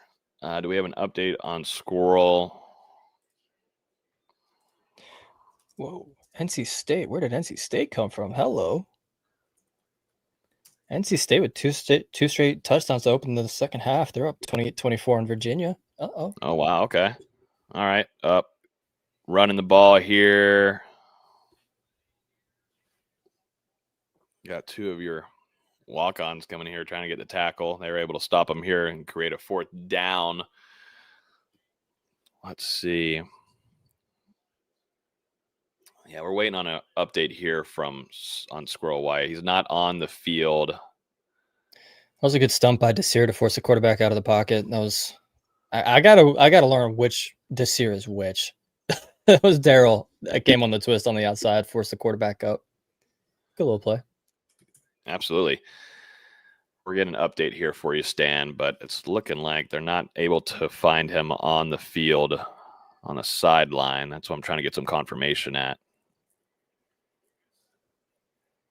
Here, Jalen Lucas. Ooh, goodness. Okay, so Dustin is saying that pretty sure Squirrel, James Williams, and Keziah Holmes have all stayed in the locker room. Interesting on Keziah. Yep. Yeah, a decent little return there from Jalen Lucas, who was an All-American returner at Indiana. Mm-hmm. Yep. He was. Yeah, and you see the whole team. You see Tommy coming over here smiling with him.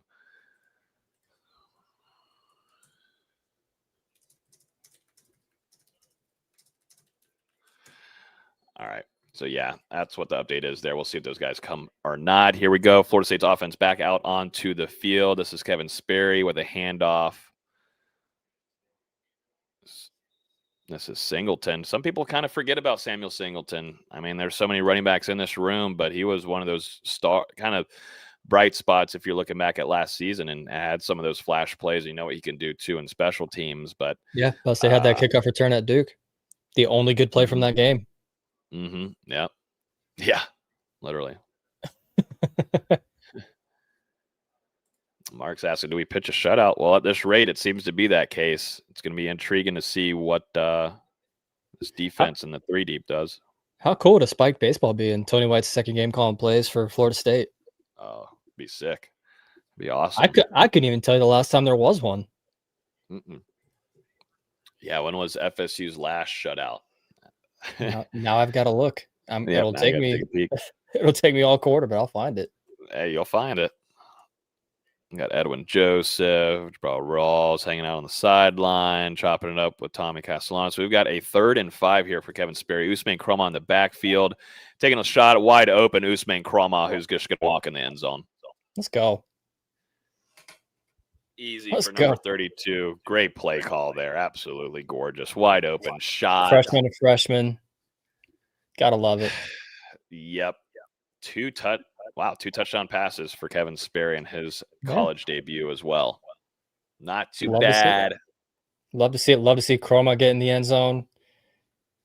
They gave a lot of assets to go get that man from Georgia, and he's been worth every bit of it. He's awesome. Yeah, well worth the resources, I think, so far to go out and make that massive flip from the Bulldogs. Freshman.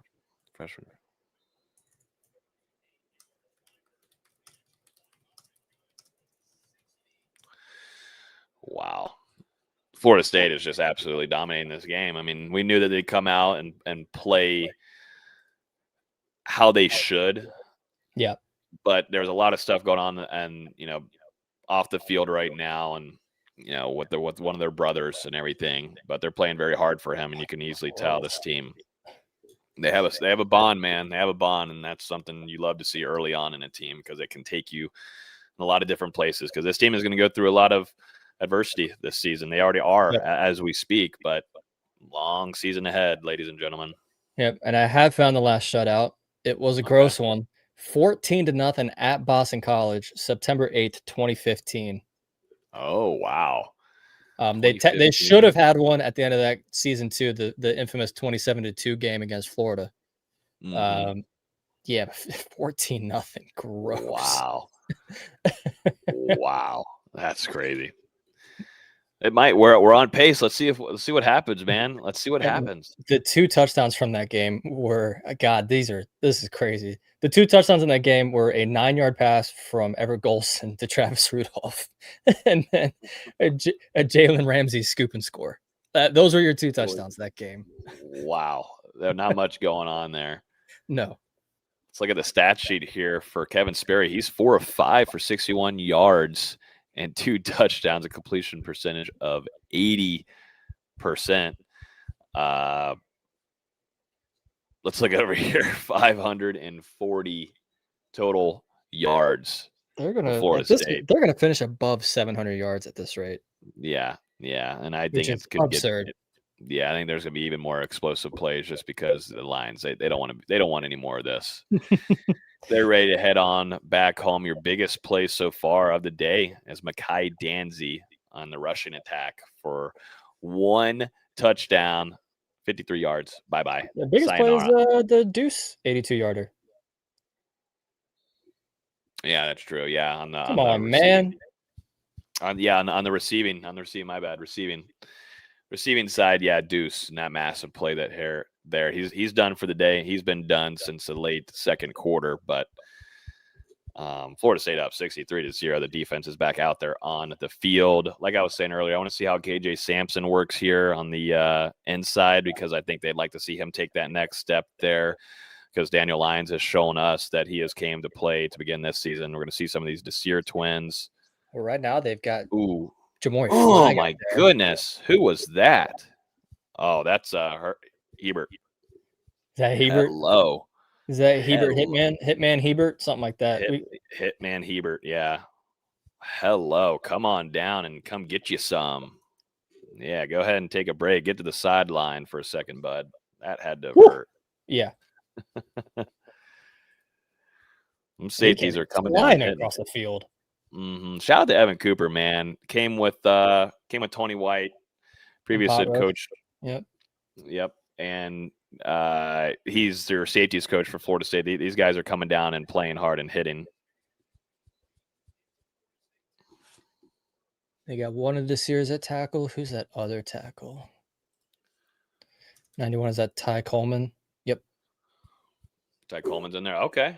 Hey, we've had a conversation, or we've had a kind of a competition between LeJesse Harold and was it Coleman of who's going to get more. No, it's Harold and Lee, right? Tyler and Lee.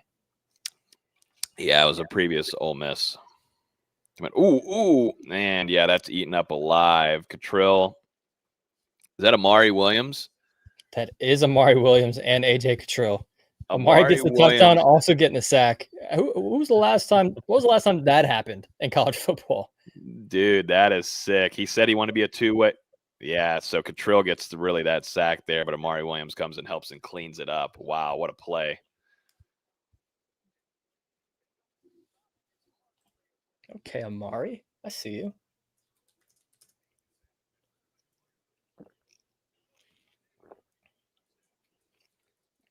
He beat that guy up. He beat that tackle, though, which was really impressive. Talking about Amari Williams. And they've loved Cottrell this offseason. Who wants some? Oh, man, that lineman came and crushed. Is that Sandman? Is he hurt? That would suck if he's hurt. He got blipped. Watch him. Watch 90. Poor 90, man. Bop. Nah. Man, they should have sacked him, though. Yeah, that was Daryl. That was Daryl Desir, and I don't know if he's hurt or not, but yeah, that was it. Yeah, that was. Whew. And who is that DB in coverage there? Oh, Ricky Knight getting some action. Okay. Ooh, I love me some Ricky Knight now. Okay. He was the one contesting that. Oh, they're at that play. Okay. Yeah. And there was A penalty on Florida State as well? Oh, no, it was a penalty on them. Okay. I was about to say. For that blindside hit on Okay. Daryl Desir. Woo! These I boys saw are the flying. penalty. I saw the penalty on the stat broadcast. I was like, yeah, this makes more sense. Yeah, these boys are flying to the ball. That is what I noticed, man, early. Is these guys are flying. It's rare that you see, like, if someone goes to tackle someone, there's 4 gold helmets coming soon after. Mm-hmm. Yep. That's how it should be. It's what Tony White is. He's made that very apparent. You're not going to play on his defense unless you're going to play with that tenacity on every snap. Let's watch here. KJ Sampson broke through, chasing. All right, got to start cleaning up some things here. I mean, we're down to the 3rd and 4th stringers for a lot of these. I know, but you know what? We're trying to see who wants to step up. We've also got Max Redmond. We got Max Redmond playing safety back there. Can we get some "Here's Donnie" t-shirts? I would love to. One more massive hit, and we might have to get those made. Get some NIL game going. Absolutely. Let's see what we got here.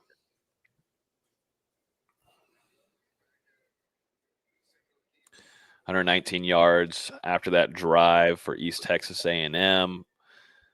Only 49 passing yards, 70 rushing yards.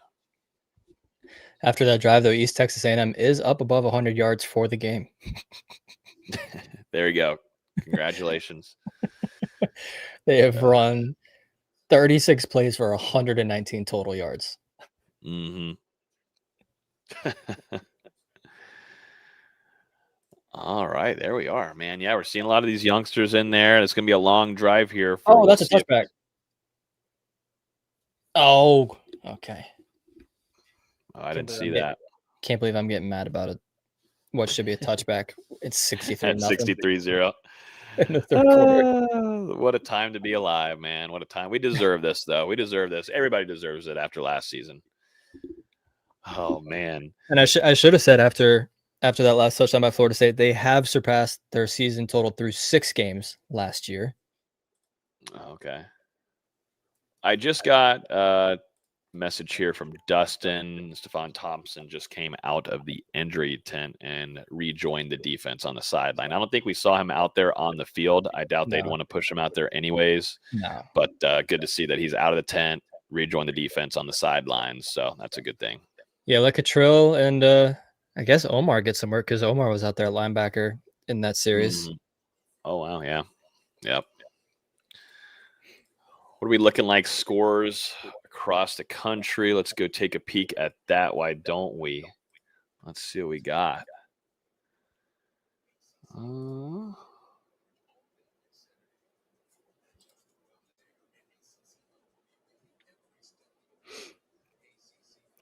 Dustin just tweeted that Squirrel White is on the sideline in street clothes with a bulky brace on his left wrist. Okay. Gotcha. I don't know if that was anything bothering him beforehand, if he re-aggravated anything, but we'll see what Mike Norvell says after the game. Baylor SMU tie ball game in the 3rd quarter, ladies and gentlemen. Is SMU just not that good this year? Because they returned a lot of people. Kevin Jennings is back. Rhett Lashley's still the head coach there. But they didn't look great. They didn't look great last week against East Texas A&M, and struggling with a mid at best Baylor team is at least a little interesting. Yeah, they lost a guy, which they now have at least one of them here for SMU, Elijah Roberts, who was a menace in the defensive line and definitely against Florida State. But he's over here in Tampa, and he's been impressive in training camp and had some good preseason games as well. So they've lost some talent, but I think Lashley's a great coach. But yeah, this is a ball game there in Dallas. This is just your traditional kind of score here between Iowa and Iowa State game, 13-10. Cyclones.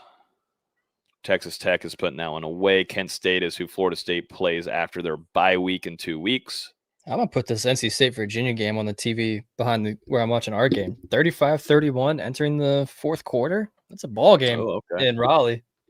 Yeah. Absolutely, it is.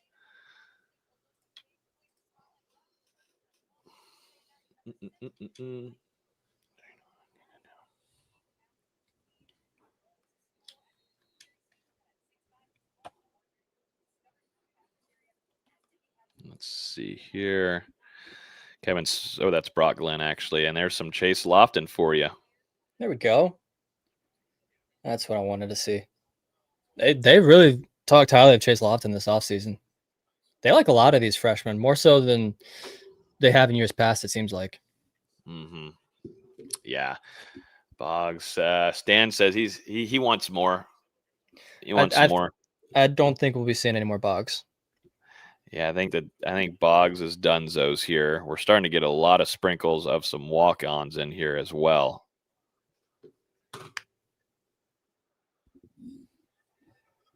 Who else? Who is that? There you go. There's gonna be a lot of this. It's the rest of the game. Who is this? Go to the roster, check out the numbers. But there is Elijah Moore. There's some Willie Suarez out there. Mm-hmm. Yep. I know you're like, who is this? Who is back here? Yep. I love it. In the third quarter, you got guys that you're like, who is out there? We've got Grayson Labid at tight end. Yeah, we're making up names at this point. Sorry, Grayson, if you ever watch this. Amari, the next great two-way athlete. We'll see, man. He actually told us. Oh, wait, hold on. We got Samuel Singleton breaking things open. That's the issue. That's going to be the issue here, ladies and gentlemen. Let's go, Sam. If you want to talk about speed, man, people sleep on Singleton too with speed. That man has some absolute he broke. legs. I mean, 4 tackles on that play. Mm-hmm. Great run. And he looks in great shape too. He did some work with Storms in the offseason. But yeah, Amari Williams, man, he could be that. He told us when he first arrived he wants to be the next Travis Hunter. So he almost recorded. Should have had the first Travis Hunter, but should have. All right, here we go. Not to bring up bad memories. Yeah, thanks a lot. Party. Wait, up. Here goes. And here we go. And here goes Samuel Singleton. Ball up high. Sam. Ball up high in hand, and here you go. I'm still holding on to all my Sam Singleton stock. I've been holding it for 2 years. I'm still going to hold it. I don't blame you one bit whatsoever. Wow. They're at 70 with 2 minutes left in the quarter. This is nuts. Oh, wow. This FSU running back room is loaded.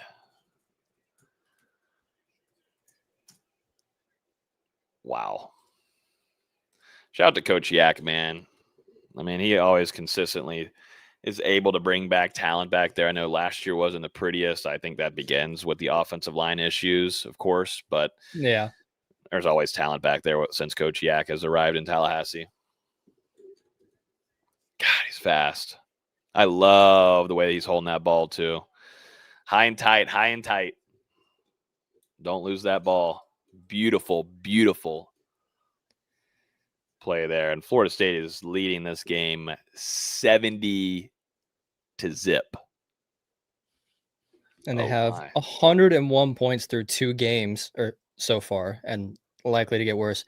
Through 7 games last year, they had 92 points. Wow. Back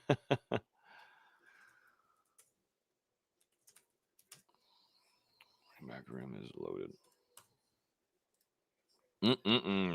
I can't even now. I'm like trying to remember things that happened in the first quarter, man. Yeah. I mean, there's just so many things that are happening right now. Highlights after highlights after highlights.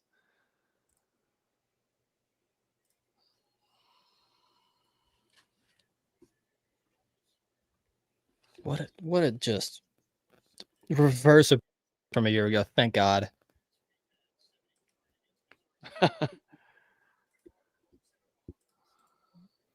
Hold on. Trying to get some. All right, we're keeping on going on here. I mean, we're already kicking off, getting ready to see this defense again.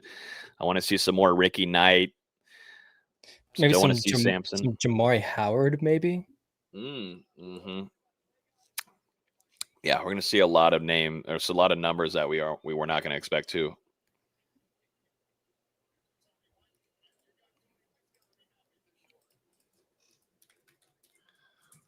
I don't think we've seen Tayshaun Gelsey out there, right? I'm not sure yet. I don't believe so. I don't think we've seen him yet. Here we go.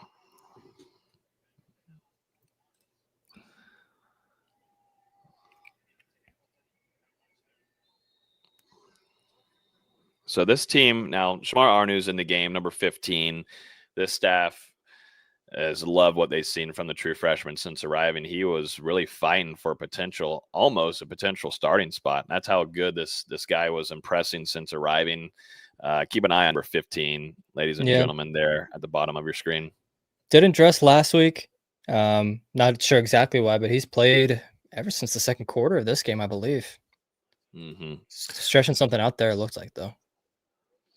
Yeah. Ooh, Camden Fryer. That's a good name, too, to bring up there, Raymond. I would love to see some Camden Fryer action as well. Woo! Who came in here and blew off that helmet? Max Redmond, maybe? Woo, boy. Yeah, that must have been Redmond coming in. I mean, absolute firing off. That was Redmond. Wow. He's like a little fired up about that one. I would be too. Oh my goodness. Heat-seeking missiles coming in. It's a theme with this safety room, man. Yeah. No, they've got some hitters. That's for sure. Mm-hmm. Who is this? Ashton Bracewell is coming off the edge here. Walk on. Mm-hmm. Number 52. Got some big size on him.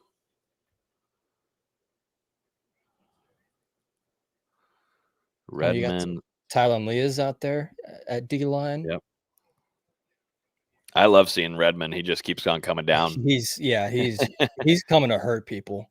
Yeah, like he's about 15 yards away from the play, and then at the end of the play, he's on the ground there at the line of scrimmage. He is coming with bad intentions. He is. We got Ricky Knight, a young cornerback at the top of your screen. Oh, taking that draw on it. Yeah, that just got eaten up by Bracewell. Ashton Bracewell, a redshirt sophomore, 6'3", 223 pounds. Okay. All right. Walk-ons making plays, ladies and gentlemen. Let's watch this play again. Bracewell with the brace on his knee. Wow.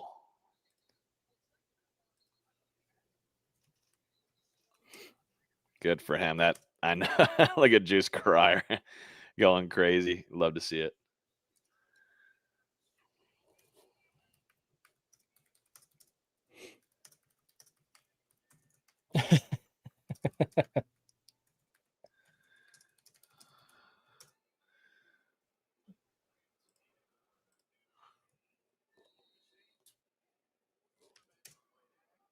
Another donation. Thank you. Oh, yeah, we got another one? Another one. Same guy. Thank you, Premier Youth Theater. Thank you. We'll pull that up right now. Wow. Change my mind. 70 in the third. Keep the field. Go Noles. Domination. Hey, domination is exactly what's happening here. We appreciate you too for the love and the $5 bomb. Appreciate it a ton, and everybody hanging out with us. Honestly, y'all engaging with us, hanging out. We didn't know what to expect. Zay Parks is getting carries out there. My goodness. Yep. And another new quarterback. Oh, here we go. What we got out there? Michael Grant, the McClay product himself, in the game for Florida State for this fourth quarter. Are we also going to see who's the other one? Is it Jaden Keene? Is the other one? Jalen Keene. Do we get some action from him this game too? We might. This is awesome. This is phenomenal. Let's see. Yeah, we've got Michael Grant, who's a redshirt sophomore, 6'3", 217 pounds. Seems like he's going to be taking the field for Florida State. What a game for Florida State and the second one of the season. Florida State's going to have a bye week next week, and then they will face off against Kent State at home. Then they'll have their first ACC play against Virginia. And Virginia's not looking half bad. Let me tell you. No? Let's see. Hanging in there on the road in Raleigh, still 35-31. All right. Yeah. 31-35. What's our time at in that game? Still 12:40 left. Okay. 40 left. Oh yeah, a lot of walk-ons coming in. I mean, you just saw Bracewell coming. I was immediate like guys that stand out usually are who look big. I mean, 52 has got some good size on him, but he was down there on the edge and took the block, shed it, and knew what was coming from the quarterback trying to run there, but made a really nice play on 4th down of all downs as well. Yeah. Yeah, I always thought Ashton Bracewell was a fake player on College Football 26. I'm gonna be honest. I didn't know he was a real person. Yeah.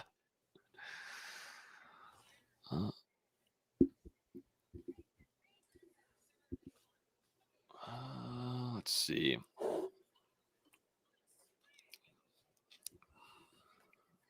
Checking out some scores.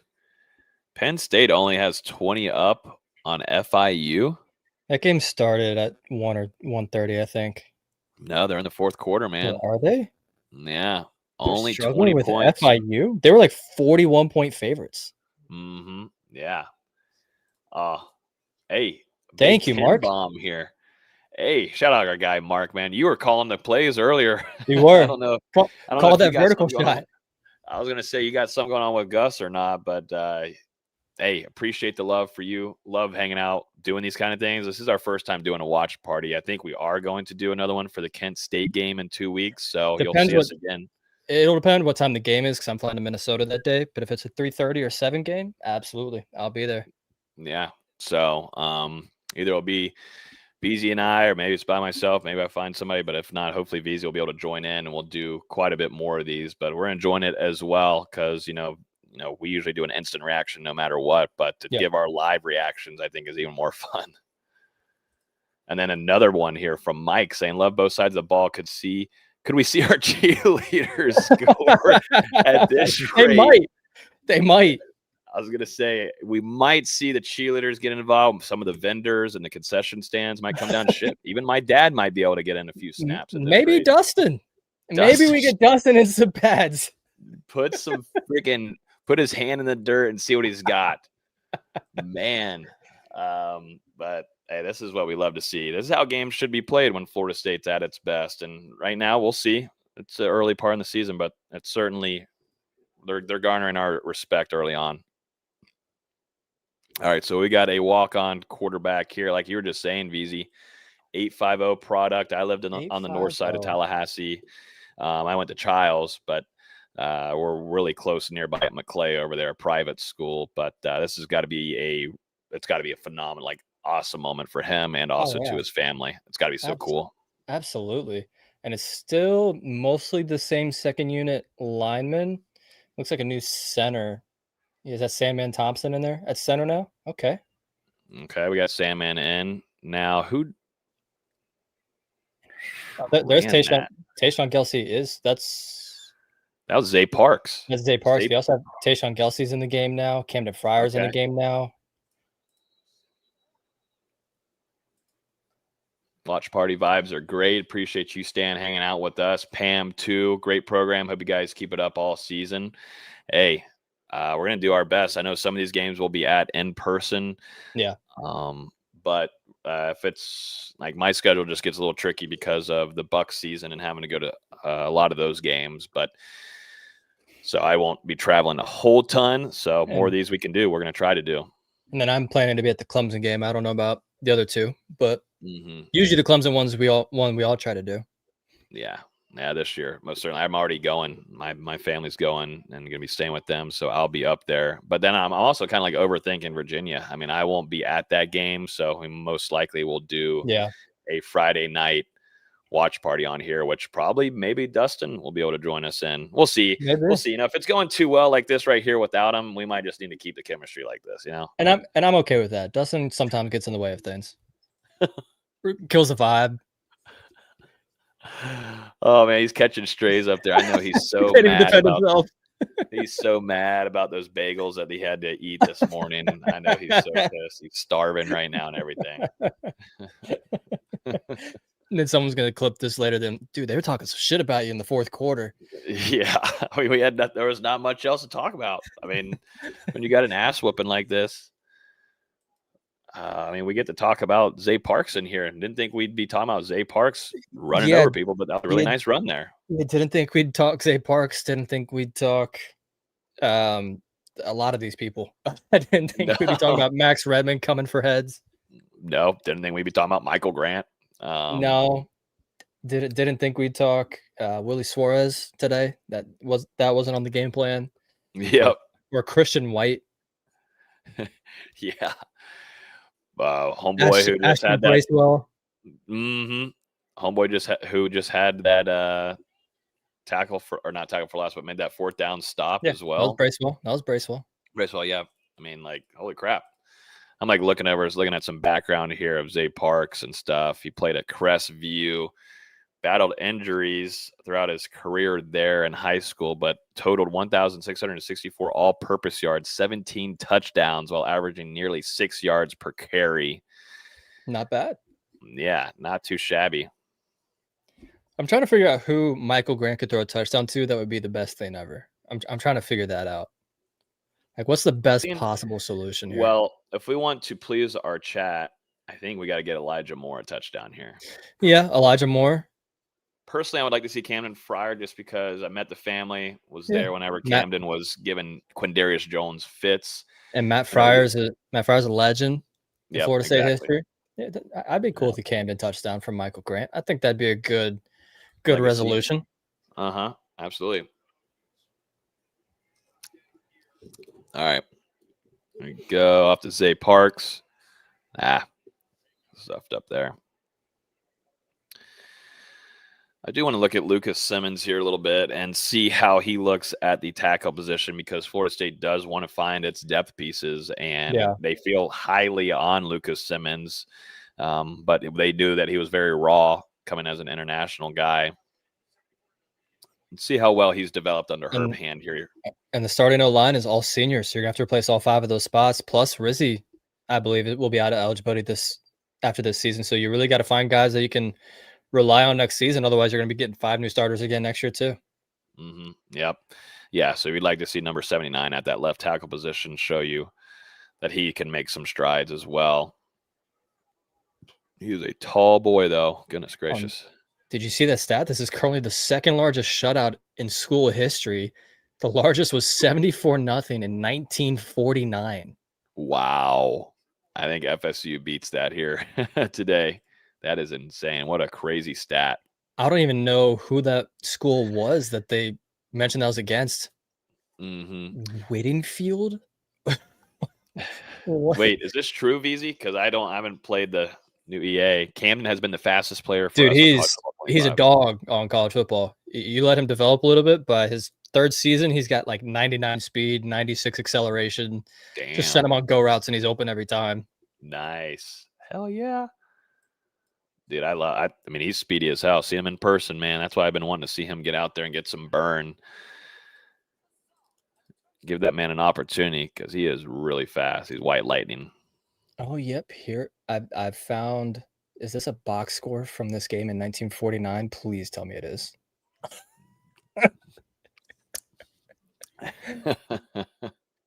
Yeah, final score 74-0 against Whitingfield. Wait, here's a funny tweet from Trey Rowland that was kind of what we were talking about earlier. Mike just texted me to see if I want to get some snaps in at quarterback.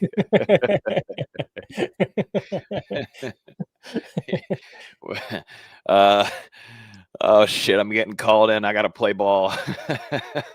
That's funny. That was pretty hilarious. I can't believe I'm looking at a box score from 1949. This is nuts. Got to be crazy. Total rushing or total yards gained 689 to 66. Holy moly. Wow. Holy crap. That is crazy, man. I'm loving every bit of it. I'm loving every bit of this. At our next commercial break, though, we're going to make some picks for NFL Sunday, so stay tuned for that. Shout out to our friends up there in the top left corner, Sleeper. Hey, I got to say right here, ladies and gentlemen, we are 1-0 in our picks, so I'm highly advise you stay tuned in. And y'all didn't believe me on the Jahan Dotson. It would have hit. I tried telling y'all, but it didn't matter because we won anyways. But yes, should have listened to me about Jahan Dotson. Yeah, no, that was a great shot there that they took with him. That dude's got some speed. He played there for the Commanders. So I mean, former first rounder. Yeah. But yeah, we're gonna do some sleeper picks here, get you guys prepared for Sunday. Honestly, it's gonna be good for me too, because I gotta get my picks in as well.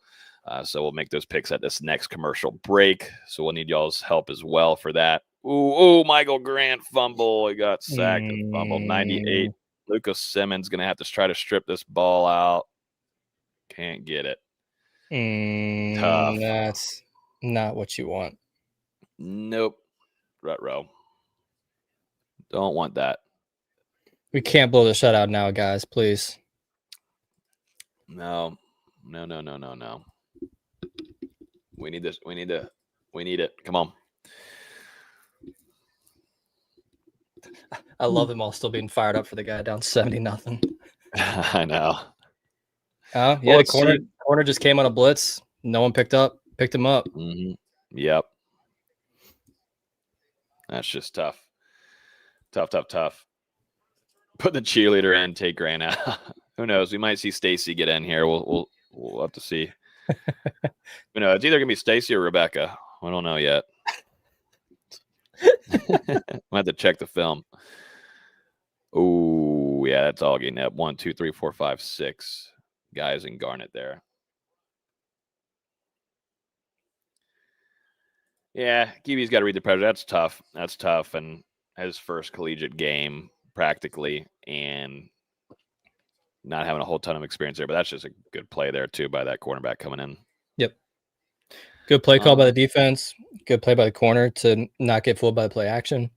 We can give credit where credit's due when it's a 7-0 game. Let me see. Here we go. Got an all-time there. Wide open pass. Seems like who slipped up? That slipped up. Kai Bates slipped up there. Yeah.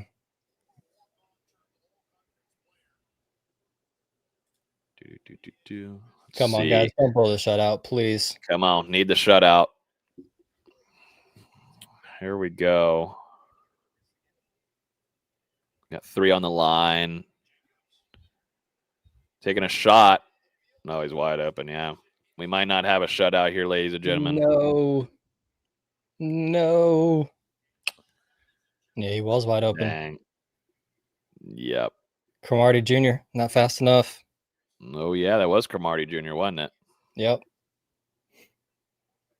The great Antonio Cromartie. FSU and NFL legend. Don't blow the spike baseball, guys. Need a takeaway. Hey, who wants to have a turnover? Who wants it? Strip the ball. Some good size on that defensive line there. Still, yeah. From your 2 deep. Jamori. Oh, that's why Jamori Flagg's an absolute monster-looking guy. He's a big guy. Yeah, it's a big boy. He is 6'3", 318, and he's trimmed up some weight too. Big guy. Big boy. So got the war chant rocking there. Let's see. Tylen Coleman's in the game as well. Grant Fielder is off the nice. Yeah, he's off the right side of the defensive line. Handoff. Ooh. Nice play there by Tylon Lee. Really nice play. Here's the question. If they force a 4th down, do they kick a field goal? Do they go for it? I don't know, man. What do? They might try to just get their kicker out there, put some points on the board. Get him some reps. Let him get a kick, right? He hasn't been able to do anything all game, right?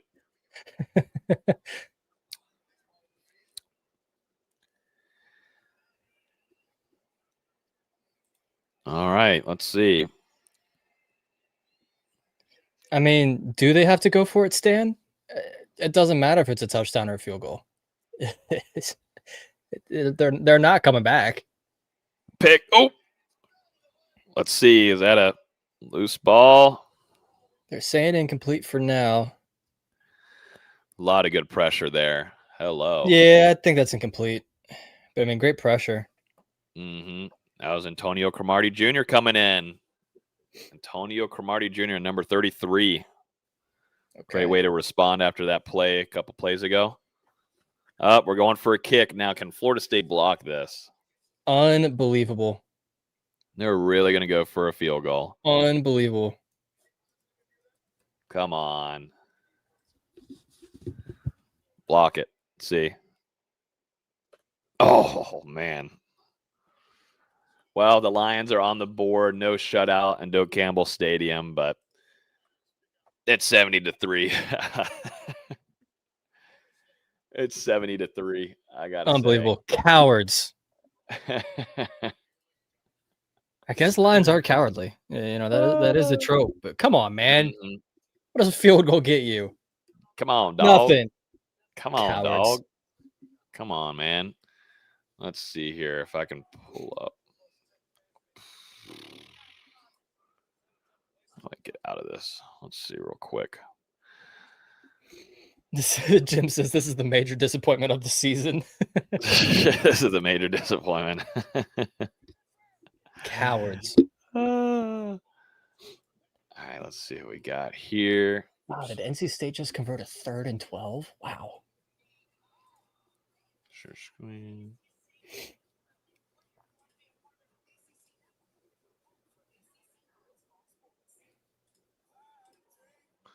Boom. And we will switch over here. And major shout out to our friends over at Sleeper. Like we were saying earlier, we're 1-0 in our picks. They just joined us in a partnership for this football season. Shout out to them. You can make some picks here and make some serious cash as well. Definitely with NFL Sundays beginning tomorrow. But like I said, we're 1-0. It's time to continue that. Let's make some quick picks here while we can, VZ. And I say we stick with a little 3-legger like we did yesterday. And I mean, right here, this is what I love about Sleeper. You can go ahead and get some steals, man. You just need Joe Burrow to throw 1 yard. Yeah, absolutely. So why don't we just start right there? We'll throw in Joe Burrow with 1 yard, and we'll listen to the chat too. If you have any good picks for us, throw it in there, and we'll get to it. I've got a sneaky one for the Monday game. You know me, got to take something from the Vikings game. Okay. TJ Hawkinson over 42.5 yards. Jordan Addison's out for the first 3 weeks. TJ Hawkinson's another year removed from an ACL injury. I think they're gonna go to Hawkinson quite a bit. Okay, so we're at right here. You said receiving yards, did you say? Yeah. Over 42.5. I think I love that number. Okay, I like it. So we got 2 in here right now. Let's jump over to another game as well. Like I said, we're looking over at the chat. If you have any kind of picks in here you think works well, so it works on Sleeper, more or less. That's what you're mainly looking for. More yards, less yards, more touchdowns, less touchdowns. All of that pretty simple and straightforward from our friends over there at Sleeper. Let's see. What else are we thinking here? I'm looking. Jahmyr Gibbs, anytime touchdown is so smooth. Or Derrick Henry. I kind of like the Jahmyr Gibbs one. Just he has to get 1. That feels he pretty just has safe. to get 1. It feels pretty safe. He had what, 20 of them last year? I mean, yeah. The first game they're facing against Green Bay, though, a really good defense. Well, just because they have the Micah Parsons now doesn't mean they're a good defense. Well, no. They already had a pretty solid defense, though, and then you add in Micah Parsons. Debatable. They're going with Derrick Henry. I kind of lean that way more too as well. They're at Green Bay. It's fine. Maybe we go Derrick Henry here. Anytime touchdown. I'm good with that. Let's roll with that. That seems like a pretty simple one. We'll throw 5-bomb on there as well. That free pick is what I love about Sleeper. Easy. Absolutely. We know that one leg is going to hit for us. So 5 for 22. I mean, let's go ahead and throw it in there. Easy. We got some promo codes in there, but we'll just submit those. We'll save those for later on in the week. Bang.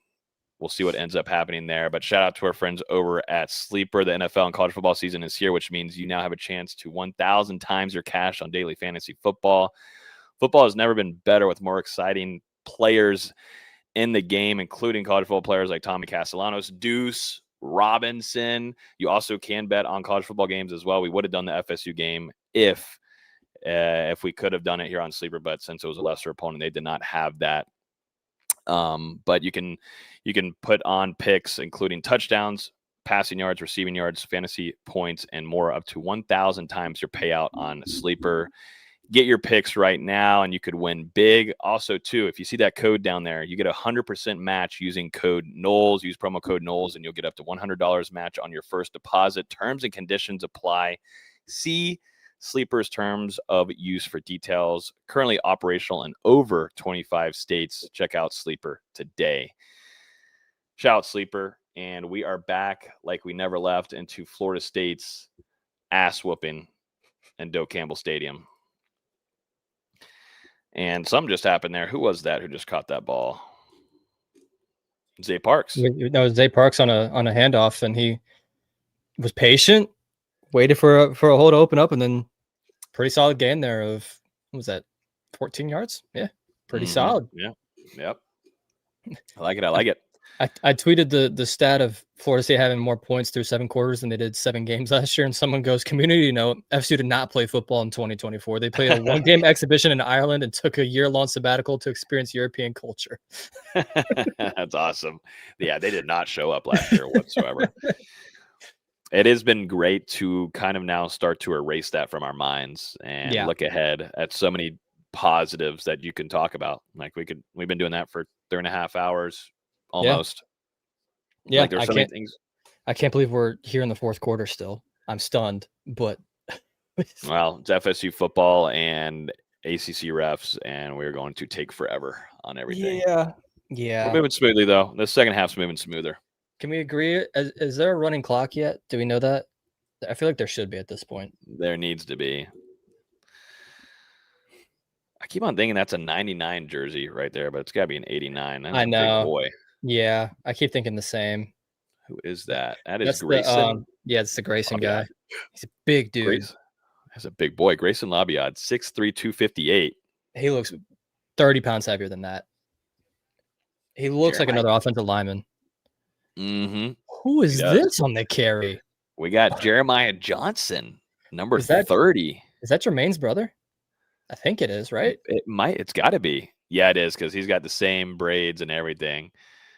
5'11", 214 from Gadsden County. I mean, it doesn't say it's his brother on the bio, but I feel like it is. He and the face. They look similar. Yeah. All righty, here we go. 6:25 left. That is his brother. Yes. Okay, Jermaine Johnson's brother with the carry. Bowling ball, number 30. Love to see it. Yep, over 700 yards now, as Tim was putting in the chat. Well, 685, unless I'm not fully refreshed, but we're getting there. It's about to hit. Ooh, boy, man. Just bully ball at this point in time. Running some timeout. Gus is easing up the pain for the Lions. I think he's pleased with 70. Yeah, as he should be. Let's see what we got. I'm actually kind of surprised he's still calling plays and isn't letting, like Tim Harris did, who was his play caller at UCF for the second half of last season. Mm-hmm. Yeah. Giving some opportunities for him, but now this is like an important part of this right here is finding out your depth. You know, who out there has been doing their film work, and for guys like Lucas Simmons on the left tackle side of things, at the center position as well, because you just never know. You kind of start getting some answers for some of these guys that are going to be in that factor. And some of these guys too, and which I'm super happy about, they play a vital role in scout team for you. So for them to get a chance now to not have to face against the first team offense or first team defense and actually get some playing time is a credible experience for them. And Tony White actually, in his graphic he puts out on Mondays or maybe Sundays, he actually credits the top scout player from the offensive side of the ball that they face throughout the week. So I thought that was a really cool addition there from Tony White, showing some love to the scout team. Okay, I think I'm back. I wonder how that would have worked there in 2013, though, when Telvin Smith just tossed around walk-ons. Well, I was talking about how Tony White, VZ, shows love to the scout team and names a player on the offensive side of the ball that impressed him. Yeah, I love that. That's a cool little addition for his weekly awards. Yeah, I love it. Here we go. We got a catch there. That is from Tariq Mallory. I was wondering if he was big going to get size in the cat, game. man. Yeah, 6'5", big dude. 6'5", 205. Look at how lanky he is. Yeah, so lanky. He's got size. Yeah, yep. Just a true freshman getting in there. But what I love to see too is this sideline, and not everybody's just sitting back on the benches. Everybody's right on the sideline watching because they're pulling for these boys. Look at Jermaine Johnson's brother. Okay, bowling ball. Hello. Yeah, he looks like he's 5'4", just 200 pounds. He's just. And now you're officially over 700 yards. Officially over 700 yards for the offense for Florida State today. Crazy. What's up, Jatan? How are we doing? Good to see you. Hashtag Go Noles. Absolutely. What a game. What a game. Florida State going to start out the season 2-0. More points. I think we might see that if they don't cut out all this time. They're certainly milking it. Yeah, there's a chance that they try not to score. We'll have to see.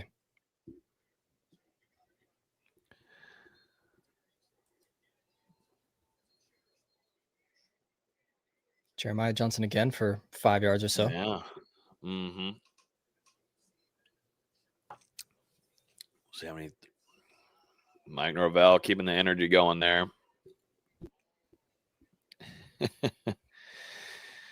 Wow. Yeah, I was going to say, like Mike's to get still bringing it. Snap. One more snap before the 2-minute warning or 2-minute timeout. I'm sorry. Yeah, come on, get it right. We can't be like the NFL, although it's the same exact thing. I know, it's ridiculous. It is.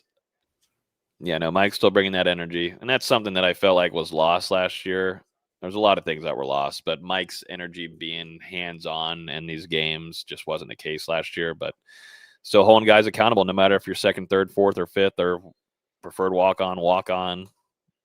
That's how it's going to be until the clock hits 0. 2-minute timeout. Florida State leading 70-3 on their second game of the season. We appreciate everybody hanging out with us this afternoon. We're not going anywhere. We're going to finish this one out, of course. But if you're here on YouTube and you've been chilling with us, hitting the like button below helps us get out to more FSU fans, which means more interactive chats in here. And also, too, please consider hitting the subscribe button as well. Got a lot of content coming all throughout the season for you guys, including post-game content from Mike Norvell, the coaches, players, after practices, and also to our instant reactions to games, breaking news, our previews throughout the week. We put in a lot of work this offseason and try to get a lot of content to you guys. So we appreciate it a ton. And definitely, too, for our first watch party, VZ and I, hopping in here for about 4 hours. I mean, we enjoy it. We're watching football, getting to hang out with you guys. So we appreciate it a ton. Thank you, guys. And also, thank you for the 4 donations. Yeah. I mean, that's awesome. Thank you to Mike, Mark, and Premier Youth Theater. Thank you guys so much. Yep. Yeah. Shout out to Mike, Mark, Premier. I mean, awesome. Let's see. We'll check on some college football scores, too. What's that NC State game looking like? Still 35-31, but it's getting down to the end. Yeah. So Florida State's going to go up on the road to face Virginia in a few weeks in their first ACC play, and the Wolfpack are up 35-31. 2-minute timeout as well for them. And Virginia just got the ball back on a punt, so they have 2 minutes to get a touchdown here. Okay. SMU has taken that game away, though, 38-24 against Baylor. Did he catch that? Great catch from Virginia. Georgia, early in the second quarter, but they're up 13-0 against Austin P. Oh, another great throw from Chandler Morris. All of a sudden, 2 plays, and Virginia's at the 32-yard line threatening to score. Mm-hmm. Okay. I can actually pull up. I'll pull up. Let me see. NC State game. Let's see what we got here. Gamecast.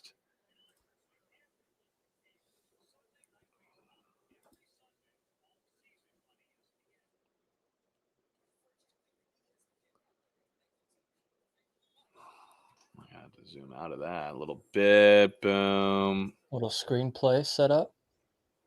Didn't get much. Just 1 or 2 yards.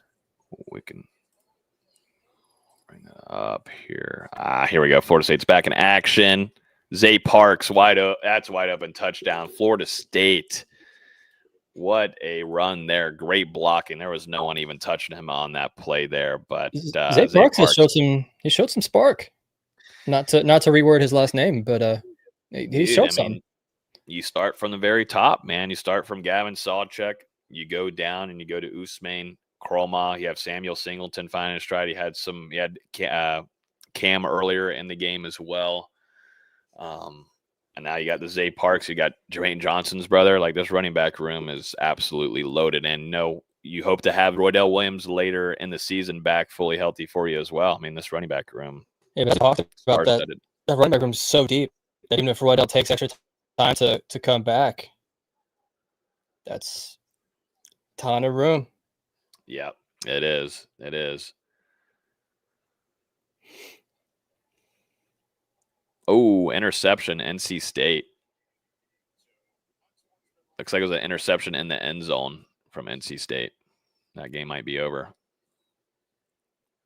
Yeah, I don't know where Chandler Morris was going with that football. He rolled out to the right, threw it to a guy that was completely covered when he had someone that was wide open right in front of him on a crosser. Mm-hmm. Wow. Florida State 77-3 against the Lions. And who actually was able to get that kick there? Who was that? Was that the new guy, Bruno? Yep. Sure was. Reyes Bruno. Bruno Reyes. Look at that, man. Good for them. Good for them. Florida State, let's look at the stat sheet. Why don't we? I mean, it's absolutely delicious, so why not? But here we go. Let's take a look at this.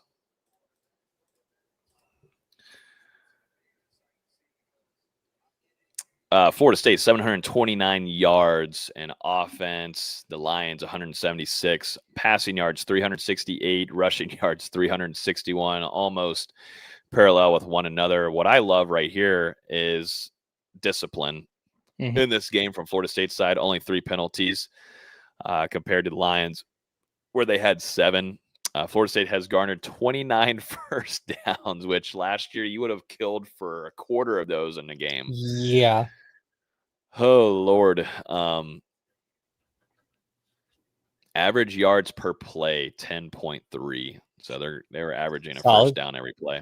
Solid. I think that works pretty well. That's a pretty good stat line right there. 10 of 14 on third downs is impressive against anybody. I don't care. Yeah, it is. Also 3 of 3 on fourth downs. So really they converted 13 times out of 14. If you want to add those fourth downs as part of those third downs, I'll take that. I'll take that gladly.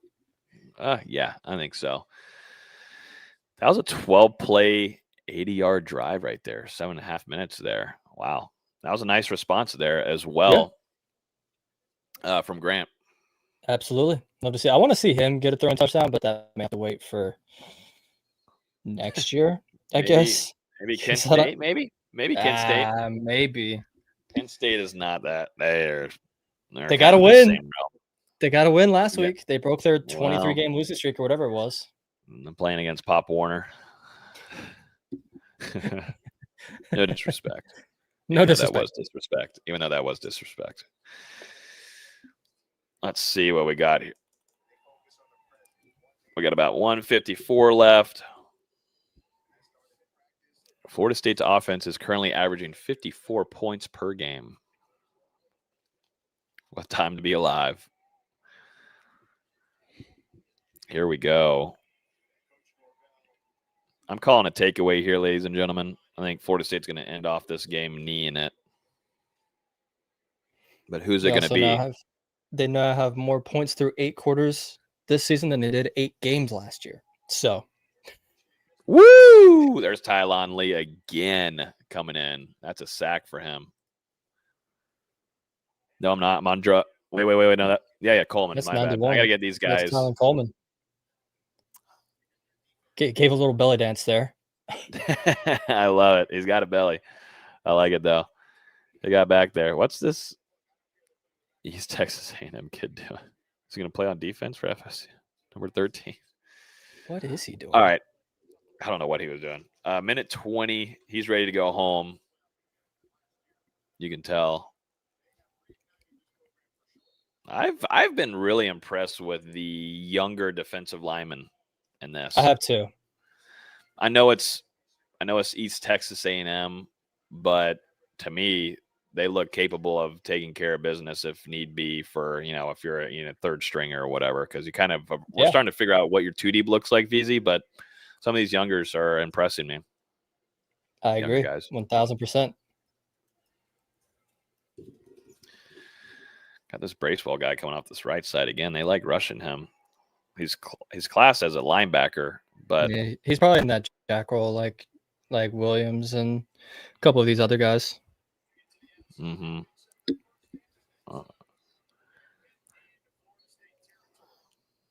Man, Coleman came off that left side again with nastiness. Yeah.